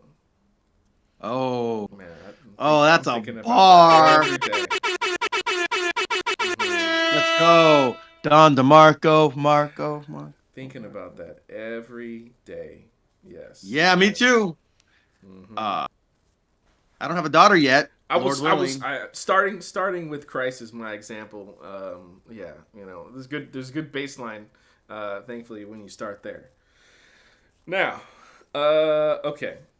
So viewing the films as caricature of a situation, not only just the fashion world but like the art world. I actually do like Miranda. I've been in situations where, man, like I keep saying, I swear she could have been way worse, way worse to people. Um, I think she just knows the game. She just knows. She's not only good at what she does, so she does have actual talent and ability within fashion. She worked her way into the position to be the person that's running and controlling things, and she knows that the industry wants her to be that person. So she is that person, but she also finds joy in being that person. Now, do I agree with that specifically? I don't specifically agree with that, but as much as the people are around there complaining and like are scared and afraid of her, they also love it at the same time. So she was giving them something that they want. And so she knows by being that person, she's like guaranteeing and that she stays in power, in control, and gets to do what she wants. Now, there are the ramifications of that, and that wind up being like her divorce from her husband in the first movie that they don't go, into very much detail over. I think they wind up reversing some of that stuff by the second film, but yeah, I mean, I respect it. I respect it. I don't think it's a good thing. I don't think it's a role model or in any way, shape, or form, but I think she's incredibly shrewd. And I mean, when somebody figures out the game like that, like to some level, like just like when watching some of these other films that are cautionary tales, it's like you can't hate that they figured out how it ticks. You can hate the thing that they're a part of and the things that they wind up doing, but like, you got to give some respect to her that like she knows exactly what she's doing, which is why I'm frustrated in the second movie that she's slipping in a number of ways, and they don't really give in a reason for why she's slipping in those ways beyond like I don't know, maybe the realistic element of like she's just aging out of her what she's comfortable with. I don't really buy that though. Um, that feels like it's a ham-fisted like okay, we're gonna write her that she's not shrewd enough to like understand things. Like she's hit a generational wall a few times in a few different ways. You Like, know what? I'll actually put that in the positive category because like she's like, oh, body negativity and all the young people, you know, uh-huh. that are current with, modern day lefty progressive right speak. You know what I mean? Mm-hmm. And she's Mm-hmm. like bristling against that because she's from an older generation. Mm-hmm. I can actually appreciate that. Mm-hmm. Mm-hmm. Um, and that's the one area where I could kind of relate with her, and Mm-hmm. everybody can relate with her because Mm-hmm. nobody likes these people. No. No. Nobody wants to be stuck dealing with these Mm-mm. people. Mm-mm. Gen Z, you guys got a whole man. You guys got a whole lot of work to Mm-hmm. do, Mm-hmm. taken seriously by every other generation that's come before Mm-hmm. you. Dude, Um, and the moment where she's talking about committing suicide and her secretary is trying to be like, and she's like, no, I'm talking about me. I'm not talking about killing anybody else. Like, yeah, that did make me laugh as well. yeah, yeah. It's just like they even have a scene where like Anne Hathaway, Annie's kind of like shaking her head, like, oh, this is why I never want to go to New York. I never want to go to Brooklyn. Like, oh, Mm-hmm. ugh, What I'll ugh. also give her in the first movie is, and this is potentially reading into things a little bit, maybe a little bit. When she's having her discussion with Andy in the vehicle, like as they're going to that final event right before they separate, you can tell that Miranda has chosen to be this because, like she says, she loves being on top. She loves being in control. She loves being the one that like everyone follows. Like both of the girls absolutely love their jobs and their career, and they worship it. They idolize it. They put it above their family in different ways and stuff like that. Um, but you could tell that Miranda is aware of at what expense that's coming at. And so I feel like when she not only looks back at Andy walking away from the vehicle there and sees that, she's not with her, but when she looks at her across the street when Andy's like trying to wave at her, my read is that This is the she first movie, respects or her. the second movie. In the first movie. Yeah, My read is that she respects her, and she even told her that the both of them are alike and they both get to choose like their destiny and do what they want. My read is that she respects that she chose to leave, and that there's an element of her life that she wish she could have, as far as relationships, freedom, potentially even being not stepping on people, but she's already chosen that life, so she can wish it to some degree and appreciate it, but also know that she's made her decision as well. Now, this movie tries to like backtrack a number of that stuff. I don't know that it really specifically works for me. Um, but yeah. There's a weird that last car ride in the Maybach. Like, man, they rode in Maybachs a whole lot in this whole movie. Mercedes Benz Maybach, you know. But what was I saying? The conversation like, oh yeah, you should publish that book about me. Hmm. So like it just proves that like Andy was still she was still willing to like, Hmm. okay, well, this is kind of like a plot thread that wasn't fleshed out enough Mm. because she didn't because like when she's talking to her friend, her other journalist friend, Mm. she made it clear that she didn't want to just write a flagrant hit piece on her. Hmm.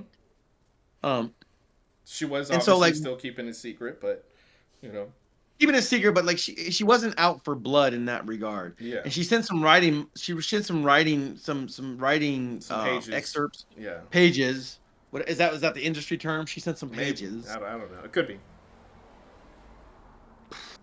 Anyway, she sent some pages. Um, but I don't imagine that what she wrote was like particularly salacious or bad or like throat slitty. You know what I mean? Like Mm. because she didn't want to do that. Like she didn't like the idea of doing that. Mm. So it was a little bit like weird at the end of the movie where they're having the conversation in Hmm. the car and she's like, oh yeah, people love to tell me what's going on. They love basically she has snitches, right? Hmm. And And she tells Andy to do it and to put all of it in there. right. Which I can almost appreciate because there is a Hmm. level of self-awareness Hmm. there Hmm. and even That's brother, accountability. brother. That's Accountability. why I like Miranda's character, man. Hmm. Okay. So in that scene, they're for Miranda, the monster of the movie, or the main monster of the movie. Hmm. Yes, she does have like a sense of self-awareness and accountability, and she realizes what it cost her to be that person, and she was okay with paying that price. Okay, so I can appreciate that. I'll put that in the positive category. Hmm. I don't like the character, and I don't want the character to. I just don't want to see the character anymore. She's so like oh, I don't. I've never met anybody quite like that. I've met people that kind of had tinges of that, Hmm. and I'm glad that I never have to deal with those people anymore. Yeah, Uh, yeah. but You could take it of like a couple different ways. You can recognize that it's an act, it's a guise, it's a play, potentially, and right, choose to ignore that play as it's playing out in front of you, or you could just choose not to be around it because it's not a good thing to be right. around also. um So at the end of like it was like, are they like on bad terms because of that whole book mm-mm, thing, mm-mm. or is she like, well, no, I mean. You're doing what you got to do to get ahead, and I can't be mad at you because I spent my whole career doing that, stepping Yeah, over people. exactly. So like even if it is backbitey, just go ahead and do it. Like do it. Like Hmm. Hmm. I don't have the And she right to was tell you prepared not to to do make it. it into a positive for herself as well. Yeah. um And she was like, well, I mean, basically, I don't yeah. have the right to tell you not to do the thing that I've been doing my entire professional Hmm. career. Hmm. Yeah. Um, so, Hmm. but I just wasn't sure because she's like, well, we have to work with each other now because we just have this big benefactor, Lucy Lou's character. Yeah. That I mean, yeah, that didn't specifically make sense to me when she was deciding not to do it because it basically sounds like it's a positive in either way. Because like I said, like Miranda is fulfilling that position that like everybody wants her to be. Really, Yeah. like. The sense that I got was like, and maybe this is incorrect, but the way it was written when she was talking to her friend on the phone, she's like, I don't want to just do a hit piece. Like if I do this, I almost get in the sense like I want to interview her and like I want to do it officially if I do it. Hmm. Now none of that ever got fleshed out in the dialogue or whatever. So it's just Yeah, kind of like it's kind of left yeah. that whole like are they is she like does she have animosity towards Andy because she was going to do it in the first place? Because she thought that this job was just a temporary stopgap until she does what gets back to the journalism that she really wants to do. And so she I looks don't at her think with so. suspicion and distrust, or is she so jaded she's like, well, yeah, I mean, do what you got to do, get that paper, you know what I mean? Even if it's at my expense, because I'm already at where I want to be, and I can probably flip it into something positive anyway. Hmm. That wasn't so clear to me. Hmm.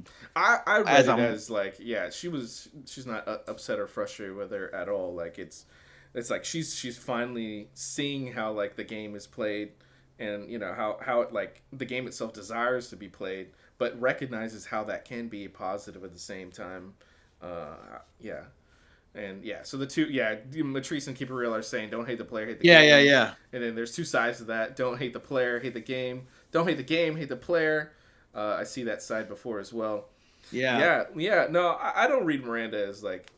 I think if Okay. anything, I think Miranda's seeing her as like, oh, you're finally finding out like the things aren't necessarily as black and white as you like would want it to be, Yeah, cut and and like dry. cut and dry. You can put that piece out, and you could have all the positive, you have negative.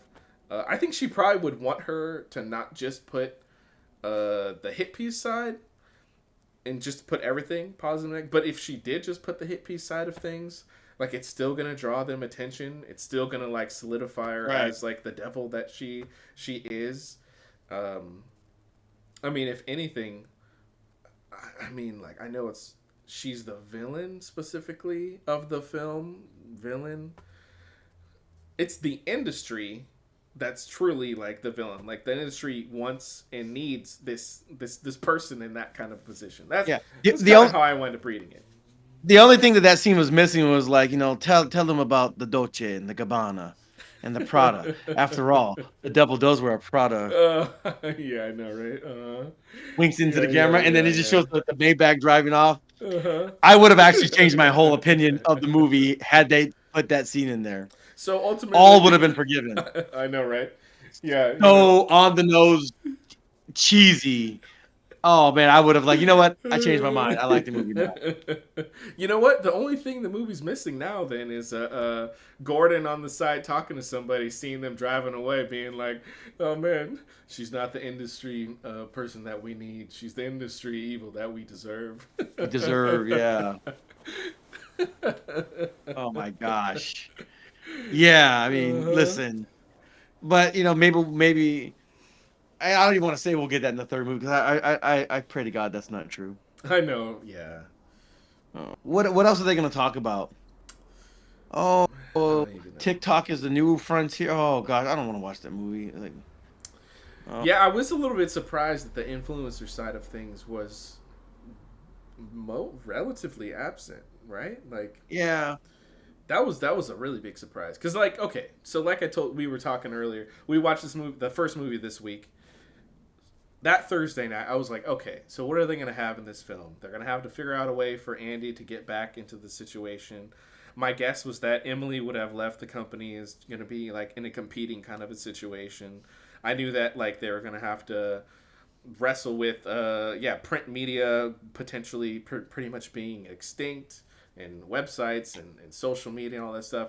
And I mean, it more or less played out in the way that I was expecting, but the social media influencer element of things was not nearly as played into this film as factored into this film as much as I was thinking. So they may go more into that direction. I still think it's a stretch that this company, even when it's become like a multimedia kind of a being, is as relevant as it is. I mean, I don't know the industry like that specifically. Like maybe there is a something akin to Runway that still is like at the top of the industry, but unfortunately, yeah. what L Harper's Bazaar? Yeah, Uh, I almost thought that Runway would have been like completely folded in the second movie, and like people were, yeah, maybe just Vogue. doing it completely on their own online or something. But yeah, they needed there to be a company for Andy's Yeah, but character to like come if the back to. movie is that, then what do you need? What do you need Miranda for? Like just like this is all about her being awful and it working in her favor. Like how are you Hmm. gonna make a movie about that when she starts a YouTube channel? Like Hmm. Well, I'm sure we'll get some terrible stories of the comment well, I section, mean, like yeah, influencers and their influence houses and all that stuff. But it's probably a very different movie. Anyways, yeah, I don't know. ugh. if there's a third movie, at the moment, I'm not thinking of a very convincing reason. But that doesn't mean that the movie won't get made anyways. Yeah. Hmm. All right. Is there anything else you want to cover? Anything we Uh, haven't? No. let's see, Nigel, real quick. Um, oh wait, no. Miranda, last thing. So, like I said, like the slip ups that she winds up making. I can kind of appreciate to some degree that like, oh, all right, maybe she had like in the first movie, she had like a whole sheet of what was it, photographers and fashion designers or something like that to use That against would that Earth. would walk if she Yeah. was no longer the editor or Hmm. whatever. And she was aware of all the different things that were happening ultimately. I don't like how there are several moments where she's in this movie where she's not aware of things. But I can kind of rationalize at least one of them that like she has more of the relationship with the father versus the son. But then no, but then she still hears about like Andy writing the piece on her. So like there are several, like at least two or so like major story point moments in this film where Miranda is like completely caught off guard and doesn't track for like her character before. Um, Yeah. it's kind of tough, when you write a character like we said before, when you write a character that's like bulletproof almost in a regard. Um, so yeah, so that's um, that's one of the elements. Like, yeah, the whole tech Andy, billionaire man, thing. Andy's like, dude, you were talking about hoppers and how our main character in there is just completely doing whatever she wants, regardless of like who it's affecting. Like, Andy's definitely that character as well. Yeah, Um, I kept hovering, kind of mulling this over in my head if I should call this movie socially irresponsible or not. hmm. Uh, uh, nah, Not as I much as couldn't that quite. one. Yeah. Like I do like that she's working it. Like she likes the people. She likes Miranda. She likes Emily. Like she's somebody who cares. So she's walking into this company. Andy's thing is she will put in like 110% her like effort and emotion into the project that she's working for. That's why in the first movie you could tell, like, even though she wasn't one working in the fashion industry, she wind up like falling in love with it, and then she was doing everything that she could to save it. Even Miranda, like she appreciated and loved the what she was a part of. Same thing winds up happening in this film. Like she winds up caring for Emily's character, for Miranda's character, and so um, that is though to a fault. But you still do wind up liking the character for it because you as an audience member have a connection to the people that she cares about. Um, yeah, but she Yeah. also is just like, I'm gonna do everything that I can at any moment, and in the first movie had the like, oh, there's the impossible task of getting a Harry Potter's book before it's printed, and then this movie had what was the impossible task of getting the interview with Lucy Liu's character, in the connection there. Yeah. Who ended up being a whole lot like as a character, just flat and like there's nothing interesting about her. Yeah. Other than the fact that she was married. Now that's kind of true in real life, like all these Hmm. women billionaires. Yeah. None of them are self-made. They're either from inheritance or divorce. They tried to put it in there where she was an established artist on her own, and then she also married that guy. So I think that's kind Yeah. of how I rationalize how she outbid him, because somehow she has more money, or His money. whatever. Well, it's his money and her money, so she ultimately has more money, I guess. Um, but yeah, yet another thing of like, oh, I mean, it just has to happen for Andy. So like, Yeah, know, it's Curious yeah, George, yeah, curious exactly. little Uh monkey. huh. Yeah. Yeah, exactly. It's like she's gonna have Yeah. $1 billion basically just dropped on her doorstep because she has to. She's the main character. Um. Anyways, yeah, I digress. Yeah, this Digress is a like little a bit. mix of like Curious George and like the Magic School Bus, you know, like it just like takes them wherever they need to go. Mm-hmm. They're always fine. Mm-hmm.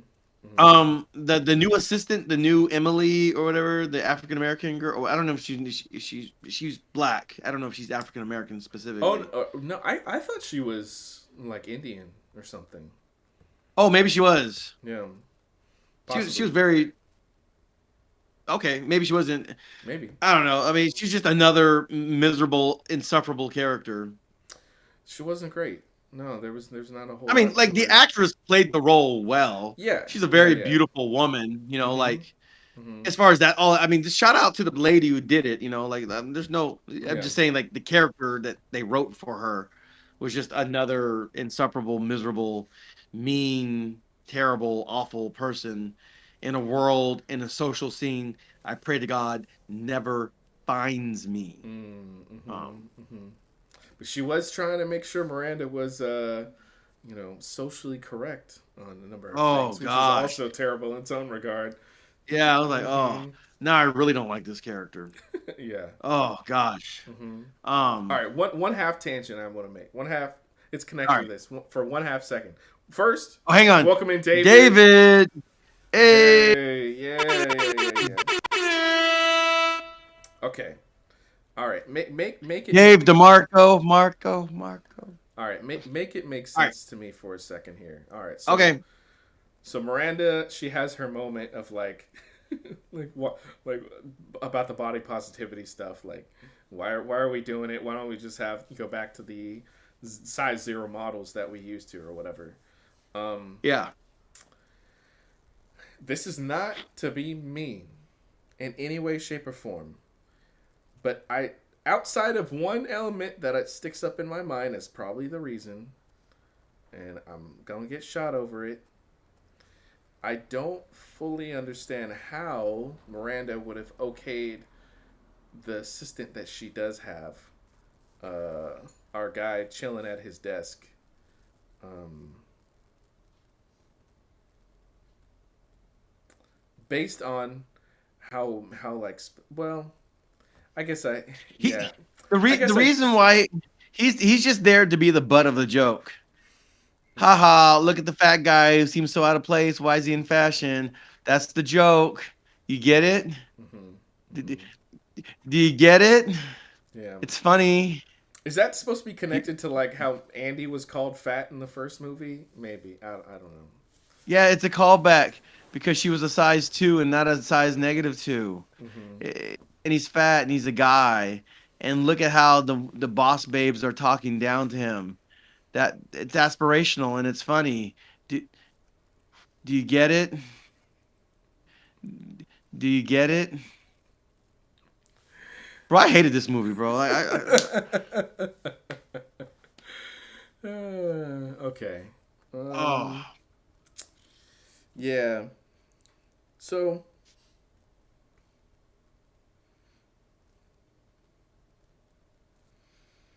hmm.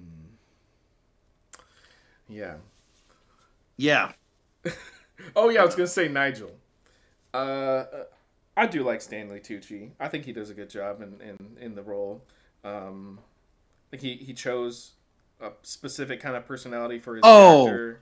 okay. So hang on. I have, yeah, that reminds me. All right, so towards the end, Miranda gives him the speech, Nigel the speech to read in her place because she just decided to up and get into another Maybach and drive somewhere.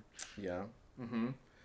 So And then he proceeds to give just the most this dull, is dry, exactly what I was. boring, Yes. Yes. nothing speech that he wrote, right? Brother, it does not make any sense to me. It does not make any sense. Why did they make that acting and directing choice where he is like, I'm reading this stuff that I wrote here in a way.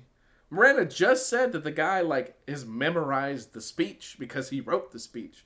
Like, how does he not get his moment where he's like out there shining, like just reading that speech out, being Steve Jobs, like in his heyday, or what Steve Jobs wished he was sometimes, like I don't even understand, like what? Why'd they do that I man would that way? I would like to tell you all about the history between Italy and haute couture fashion. You know, say, dang, you're more of a buzzkill than Buzz Killington. He's like, do you know why Sir Isaac Doyle Conan was drunk during his transatlantic crossings? That's because he was quartered on the port side. Now let's revisit the origins of the Doyley Cart Opera Company. Peter Griffin. That's what that scene was. That's a Buzz Killington scene. That's great. Oh my gosh. Yeah. Um, yeah. That, Unfortunate. didn't, that was like you have this climactic moment. They're taking off, the speed off, and he's like, "I would like to tell you. I would like to tell you. My name is Moleman Molmar. And Let they me tell got you this about." like security cam shot of him for like I from know. from a distance. Like what are you Let me doing to tell this you. guy? This is Mole Man in the morning. Let me tell you about the excruciating pain that I experience every day. Like it's just basically that. I was like, okay. Yeah, and it's like this the weird camera angle. It was like, yeah, it was like an afterthought, the whole thing. And Hmm. was that after the whole Lady Gaga performance thing? I think it was. Yeah. Yeah, so it's even I more think. anticlimactic. So like you have the high of that song, and then the song is nothing to write home about. It's just a generic, Is it a new yet one of another hers or generic. something? Yeah, I don't know. Who gives a crap? It's just another generic Lady Gaga song. Yeah. Yeah. So, Um, anyways, yeah, not I yeah, I think I'm kind of at the end of. I don't want to just be sitting here yeah. tearing things apart. Like, there's definitely more to think about and more to more to tear Is apart. there? But Is there? I don't think so. I think we've given this movie a more than fair hearing. Um, you liked hmm, it a whole lot more than I did, that's for sure. hmm, I was like, oh hmm. my gosh, uh, this movie is ensuring that yeah, man, this movie is ensuring that women. I would like to compare it to something like Transformers or like a Michael Bay movie, like Hmm. just like really dumb movie. Mhm. Mhm. But the only thing is like I think again I made this point before. It's like Transformers, Age of Ultron. Wait, Age of Galacticus. Which transform? Which first, second, third, fourth, fifth? Which one are you talking about here? Was it was Bro. it was So it was Red, it when Optimus was a knight? Like what? bro. Years ago, Red Letter Media did a brilliant thing. That it's like they have like an audio track for when and they played Transformers 1, 2, and 3. Like they synced them and played them at the exact same time, and it's basically the exact same movie, almost to the sound effect, right? It's crazy. I wouldn't be surprised. Yeah, but what I'm saying is like you know like that Transformers bloggity Yeah, blah yeah, yeah, derpity yeah. derp is on the same level of like vapidly stupid as like The Notebook or something like that, right? Sex in the Now City or there's something, right? Yeah. yeah, oh Mhm. yeah, absolutely same level of vapidly moronic, right? Just Mhm. insidiously idiotic, right? Mhm. But I just feel like guys know that like yeah, it's a jackass movie. Like yeah, like we Mhm. know it's Mhm. dumb. Mhm. That's why we're Mhm. watching it because we know it's dumb. Yeah. We know it's stupid. We're laughing like, oh my gosh, do you see how that was so stupid, right? We have a certain like self-awareness about like the things that we like being stupid and us just able to find joy out of how stupid and absurd it is. I don't think women are watching The Notebook like that.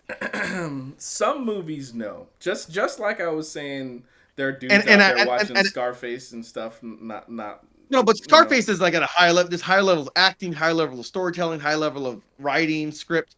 Don't compare Scarface to like Transformers. No, I'm not That's comparing it in that's that regard. blasphemy. I'm saying in the wanting to emulate the character that they see that they should not be. Right. I mean, there's some good sides, but there's way more bad. The bad way Mm-hmm. outweighs the good, Mm-hmm. in with respect to Scarspace Yeah. specifically. Real quick pause. Keep it real is bouncing. I appreciate you guys, and I definitely appreciate this review. I'm gonna check All right. this movie out this week. I'm about to bounce. You guys have a great week. God bless you and your families. Same with you. Keep it real. God bless you, God man. Have a bless you, wonderful man. week. Mm-hmm. Have a wonderful time with your family, man. Take care. Yeah. We'll catch you in the next one. Yeah. Always appreciate your support. Mm-hmm. No, wait. Oh no, hang on. There we Yeah. go. Something happened to my soundboard. They all the things got all mixed up. Here we go. There we go. Oh, actually, I was overzealous and I started clicking stuff and it messed it up. Hmm. One more time. All right, keep it real. Have a good night. Yeah, but going back to my point, like, I don't think they're watching it thinking like they're not watching the Notebook like, wow, this is really stupid. Oh wow, she's cheating on her husband. She's a whore. This is so retarded. This is so stupid. I don't think they're watching it like that. Hmm. Ladies, correct me if I'm wrong. Like, do you realize how stupid that is and how awful it is? I know that Optimus Prime. I can't even tell what part of Optimus Prime is transform. It's all just Michael Bay. You know, Mm-hmm. Mm-hmm. we know it's dumb. Guys know that like Jackass is dumb.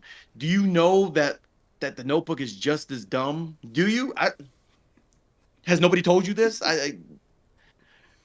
Again, and just replace the Notebook with the Devil Wears Prada Part Two. Like, do you realize like that's the level of movie that you're watching? And not only that is like if it was just if the messages in the movie were neutral, that would be one thing. It was just dumb fun, but the message is like what it's portraying is like a completely false reality. Mm-hmm. Mm-hmm. That a woman in her 60s that is that awful is going to have a man well-to-do that's still like attracted to her and in love with her. Like, that's not happening. The guys that are going to be attracted to her like that are guys that are probably younger, or guys that are looking for a sugar mama, and you're not attracted to those guys. The guy that's like well-to-do, he's a successful symphony composer, he's got his life together, he's got things going on. He is not tolerating that garbage for a nanosecond. You realize that, right? Yeah, yeah, I agree with what you're talking about. Even if she is that character out in the wild, but not that person like as like in her everyday life at home. Yeah, a man I of don't think he means. still wants that like to be He doesn't associated want with to be that in the seen with wild. a woman like that. Yeah, he doesn't Yeah. want. He doesn't want to be caught out. He doesn't want to be caught dead with a woman like that. Absolutely not. He's got a legacy to think about. Um, no, gross. I mean, never mind the like, But you you see, know, they're she's way past specific. her. She's way past her SMV. Sexual Yeah, marketplace yeah, value. yeah, Like, yeah, yeah. that blew Ray past that by like 20 Mm-hmm. years. Mm-hmm. Now with Anne Hathaway, different story. She's pretty and she needs to lock somebody down real quick because she may be pretty, but she's probably not going to be able to give anybody a whole lot of kids. I'm just Okay. saying Yeah. the world is a real place. But I'm Mm-hmm. but like again, this movie doesn't is giving you a completely false sense of reality about like men in the 21st century, like men who are have been consuming social media and see the world for what it is and have come to conclusions about it. Nobody's jumping to be with either one of these women really Mm-hmm. in any Mm-hmm. serious long-term committed way. No. Mm-hmm. So There are red flags everywhere. they did not show it, but there is a possibility that he is just as cutthroat when he's in his craft field. Now, there's no example for that. There's no reason to believe that specifically. They show him all nice and sweet at the funeral. They show him all nice and sweet at home. But they are specific that they only show him uh, in Who? the husband. The Oh, violinist. yeah, Yeah, yeah, yeah. yeah. They only show him in their private life. So and then the funeral, right? I think it's only those like 3 moments or whatever. Man, even in So the private life, so ain't nobody they trying to. try and get away with it by making the moments in which Miranda is like vulnerable to Andy in her home specifically to try and show that she's a different person at home with her husband, with her twins. So I think that's what we're supposed to believe. Also, now I 100% agree with what you're talking about. They could. I mean, there's no reason for them to show up, but yeah, maybe the him as a violinist, first chair or something is just like an absolute terror, in the music industry, but he gets away with it because he's the greatest of all time or something. 2 points on that. Number one, never 2 points. First point, hang on. Um, Even if somehow she's able to turn off this hyper masculine version of herself and be demure and feminine and soft and cuddly and private, even if she's able to bifurcate and separate those two worlds, even if, and that's a gigantic, huge even if, right? Um, Still the value proposition for the man is just not there. And number two, the oh gosh, here we go. Number two, the mechanisms of attraction are not symmetrical between men and women. They are asymmetrical. Women tend to be attracted to guys who are less agreeable, who are, they they say they say what they mean what they say, and they're not afraid of being disagreeable, you know, they stand on their own too. Men are not attracted to that the same way. Mm-hmm. Men are generally more attracted to women who are softer, who are more agreeable, who are, Mm-hmm. who Mm-hmm. don't nag, who don't whine, who don't Mm-hmm. all Mm-hmm. that stuff, right? Yeah. And so, yeah, uh, shout out to Cooley from the No Fugazi podcast. That's where I heard it from. Attraction is Mm-hmm. not symmetrical; it is asymmetrical. Mm-hmm. So Mm-hmm. he can get away with that if that's who he is. Going along with your hypothetical, because the mechanisms of attraction are just different. Men and women are different, and what they're attracted to Mm-hmm. and what they find desirous in a mate are different. Are Mm-hmm. there exceptions to that rule? Sure, but I would say those exceptions prove that the rule is there for a reason. Yeah. And Yeah. so, even if he is that monster, that might be the reason why women are attracted to him. Because Mm-hmm. women like a man who's dominant and a man who's like, take Mm-hmm. charge. Mm-hmm. Men aren't necessarily attracted. They're not looking for that in a woman. Men have to go Mm. out into the world and face the monster of the world. They're not trying to come home to all Yeah, that. yeah, yeah. No, I understand what you're talking about, Yeah. and I actually would probably have made the pitch and argument that she shouldn't have been married in this film, because we already established in the Were first they film. married or were they just together? Either I didn't get the sense they were married. oh really? I mean, I assumed. I guess I assumed. Well, together. I would say Yeah, that together, yes. that sh- Married, I didn't think so. maybe not, but I could be wrong. yeah.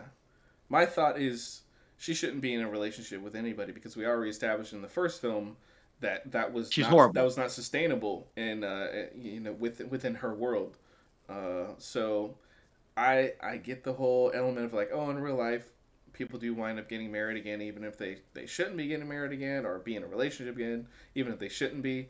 But I would say like we were already shown that like who she is and who she needs to be does not go hand in hand with like her being in relationship in a constructive way. So I think it would have been more interesting if she wasn't. But they wrote her as she was. Yeah, again, this is like wish fulfillment. This is Mm-hmm. like reality distortion wish fulfillment. That you could have your cake and eat it. You can be an absolutely horrible, disgusting human being and still have people that love you, and you never have to change or better yourself or grow up. You Mm-hmm. never have to Yeah. actually become a functioning adult. Yeah. Yeah. And that is a Yeah. farce and a lie and a Mm-hmm. mockery of a sham, Yeah. Yeah. And especially in the year of our I'm Lord making that argument 2026. specifically because she isn't different between the two movies. Like No, she's exactly the if she same. had changed between the two movies, then there's some cause. But yeah. Like imagine, let's say a 50 or 60-year-old, like just really being attracted to a 60-plus-year-old woman who's a complete battle axe and just miserable and mean to everybody. Even if he's nice, even if she's nice to him, like if this guy can get women much younger than she is. And the idea that he would just like pick her because she's just so appealing when she's so awful in every other context. This is fantasy. This is not reality. This is delusional. This is not you haven't been paying attention to the last 20 years of humanity. Hmm. No dudes are going for that. Megan Thee Stallion's getting cheated on, bro. Ain't nobody putting up Hmm. with no, no.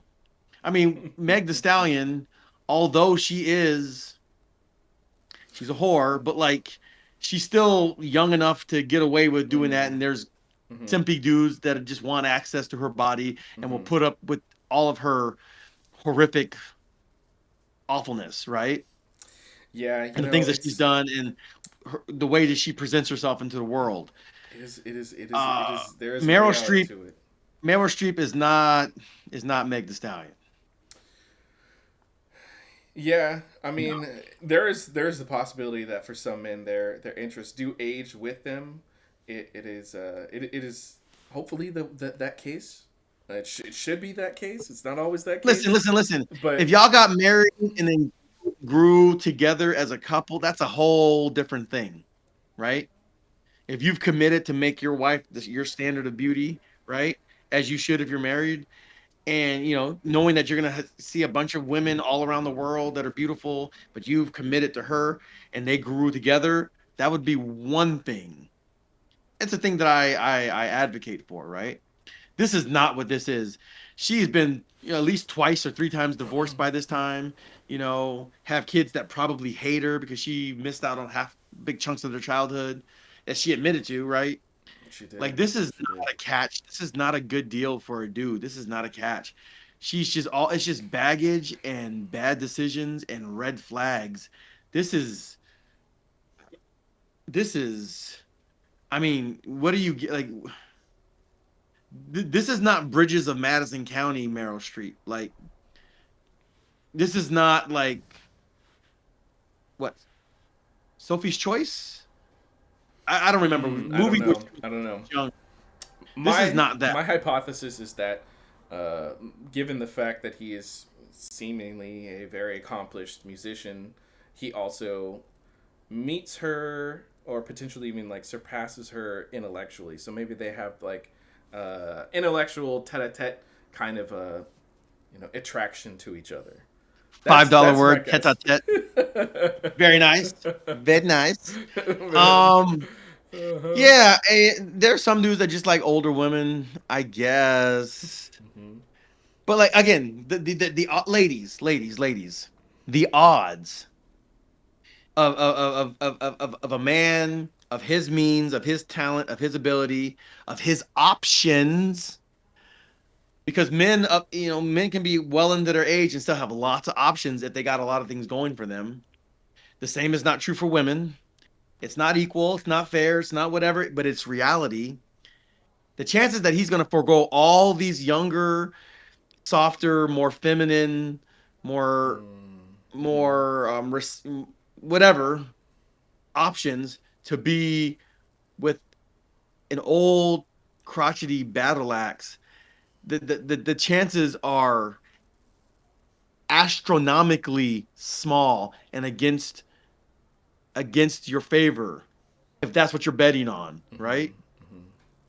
Hmm. Right. Like you know, So what you're saying is, being sassy and sarcastic is a young woman's game. she's not even Basically. sassy. Mm-hmm. She's just like sharp and viciously awful and rotten. There's nothing appealing. There's no with a twinkle in your eye, like, oh, but deep down inside, no, no, no, no. She just sucks. She's awful. She's horrible and she's miserable. She's a travesty of a human being. And no guy that respects himself that has options is gonna settle for that 990 blah blah blah blah, blah out of a quintillion. I can't. You get what I'm saying. It is like the odds are in the can only be quantified in the quantum realm, can only be calculated in the quantum realm of Mm. stratospherically huge numbers, how insanely unlikely it is that that's going to work out. Mm. And this movie is a representation of that insanely unlikely scenario playing out like it's nothing. Um, Now with Anne Hathaway, she's still very beautiful, and there are guys that will put up with her horrible behavior on account of wanting access to her beauty and her body, even though she probably can't give them any children. But she's still pretty, so like that's the one bargaining chip that she's got, right? But if the guy has any self-respect, and if the guy is in any way attracted to a, Well, a she is a personality far, of she's a a far nicer character. That helps quite a bit too. see, I want to say that, but like when you're bombarded with what's her name? The devil. What's her Oh, name? Miranda. Yeah, Miranda. When you're bombarded with her, it makes her seem nicer just by default, by comparison. But if it was just a movie of her, she's just kind of a selfish, self-absorbed, pretty awful person in her own regard. She just doesn't look so bad because she's being always constantly being compared to Miranda, and Mm-hmm. Miranda's just the absolute worst, right? Mm-hmm. But just on her own merit, she's a crappy person too. Mm-hmm. Um, and again, she doesn't know how to apologize and take responsibility and Yeah, accountability yeah, for her yeah. actions. Bro, the She didn't last thing I'll say. apologize to Miranda for going behind her back with that book. You know what I'm saying? Mm-hmm. She didn't take it. There's no accountability. That like non-apology she gave the dude. You know, she led with her sexuality by going up and kissing him and all that stuff. Guess I don't have to say sorry and be a decent human being. Guess I don't Mm-hmm. have to have any morality today because I have lady parts. That's what it is. That's what the film is showing you. This is all like if you want a decent, well-to-do man, the 666, 6 figures, six pack, 6 foot tall, a man of means and of options to pick you and to commit to you and to commit resources and time to build a family with you, and all you have is a lack of going to use you and your pretty face and your body recreationally. The movie does not portray that reality. It doesn't tell you that that's what's really going on in the year of our Lord 2026.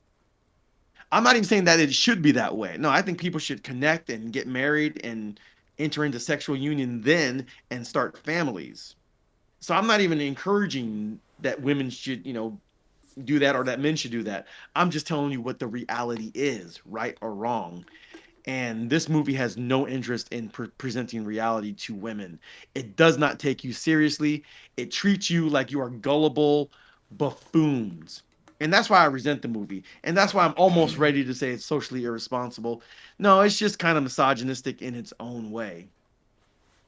In the same way that the Barbie movie was misogynistic and anti-woman and even anti-feminist or whatever, however depending on how you define feminism.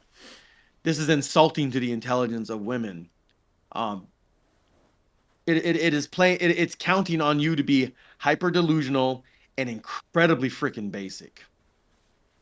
And I resent the movie for that.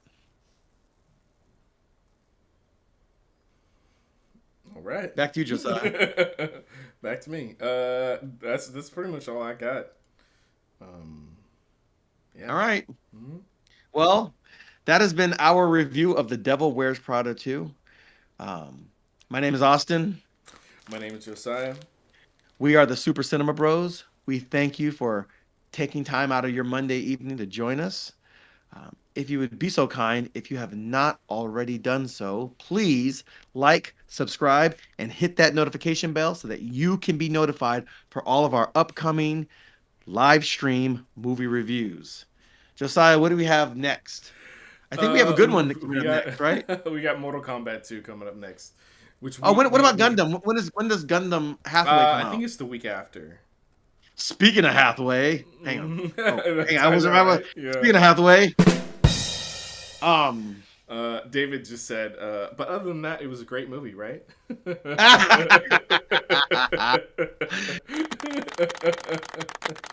oh Yeah. yes. Yeah. Uh, um, Yeah, aside from all my Shinobi, welcome my in. I vitriolic see your hostility and laughing resentment, face.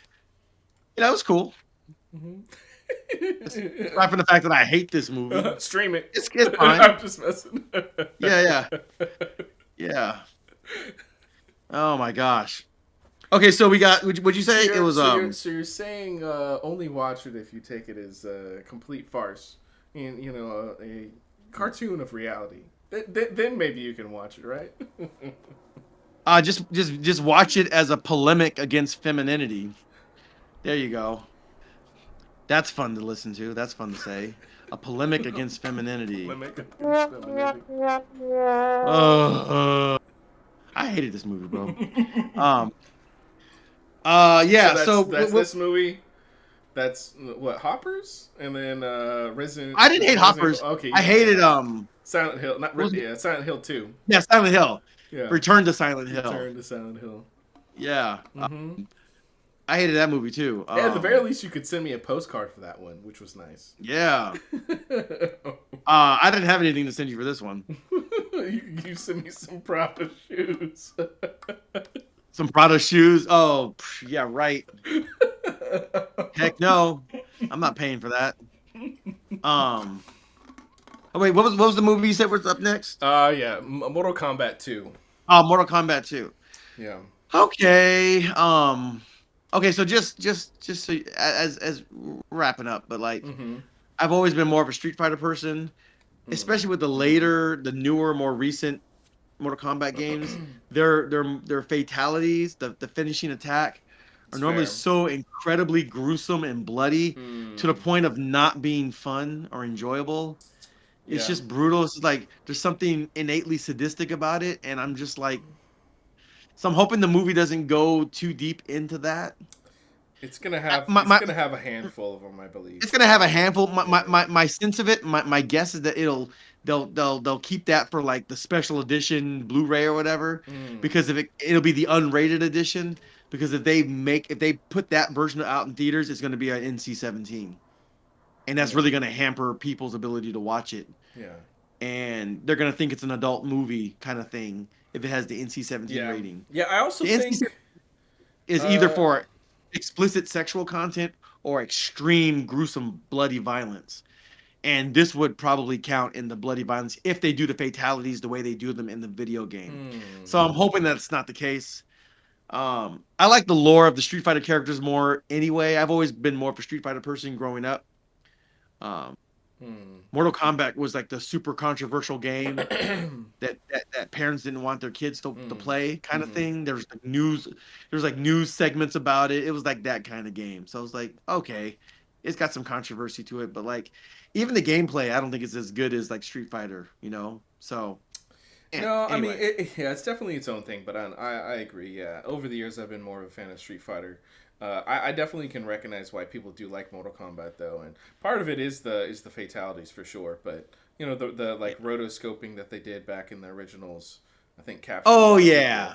people. Um, Good times with the rotoscoping. yeah. Actually, I know a lady, friend of mine, she worked at Midway when they were making those games. Oh, So she has some nice. stories about that. Oh, that's Cool cool. stories. So Yeah, anyway. that's dope. That's dope. Yeah, All right, so there are going to be fatalities for sure in the movie, but from what I remember, like until they introduce what was it like Outworld or Nether Realm, I forgot which one.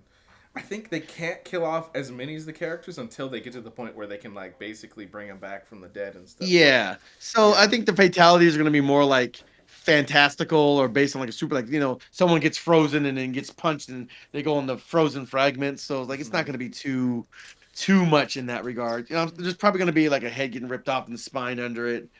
But that's probably only going to happen one time or There'll something probably like that. yeah, maybe at least like three especially gory ones, I'm sure. Yeah. But yeah. So anyway, tune in next week to find out if we were correct in our Yeah. predictions about Mortal Kombat Mm-hmm. 2. Mm-hmm. 2? Mortal Kombat 2. Whichever. Yeah, yeah. If you want, you could check out the first one. I don't know that it's absolutely necessary. If you already have like Yeah, a we'll see. loose understanding of the lore, I don't think they're bringing back the main character from the first one. I think it's going to be Johnny Cage for this one. So Okay. you probably could skip that one. It's what's his name from The Boys and from Thor, and he's the is he Irish or Australian? Tomato, Uh, tomato, whatever. You know his name? I forget his name. I don't know. Anyway, I feel like he might be from like New Zealand or something. yeah, I think he's from New Zealand. Mm-hmm. So Yeah. anyway, he'll be playing what Johnny Johnny Cage. Cage. Mm-hmm. Yeah. All right. And then yeah, So and then Gundam Hathaway, which I need to watch. Gundam Hathaway something. What was the I forgot the like subtitle. the Elf Crest Blood Yeah, Moon. I gotta watch the first one myself. Go find out Yeah, where it's streaming. I'll probably rewatch it. It's on Netflix, so go check it out before the movie Mm-hmm. comes out. Yeah. All right. Oh, and then the week Um. after, shout out to David. I know he's a fan. Star Wars: The Mandalorian, Grogu. Um. Oh, that's right. I'm actually Mm-hmm. looking forward to that. Mm-hmm. Mm-hmm. So it's gonna be a good month. Yeah. And then A what? good month indeed. Rounding out the month, I don't know yet. We'll find out. All right. Yeah. Well, we'll talk about it. Mm-hmm. In the meantime, may the Lord bless and keep you. May his light shine upon you. May he give you his joy and his peace. Have a wonderful week, and we will catch you this time next week for another live stream movie review with the Super Cinema Bros, and we are out. Peace.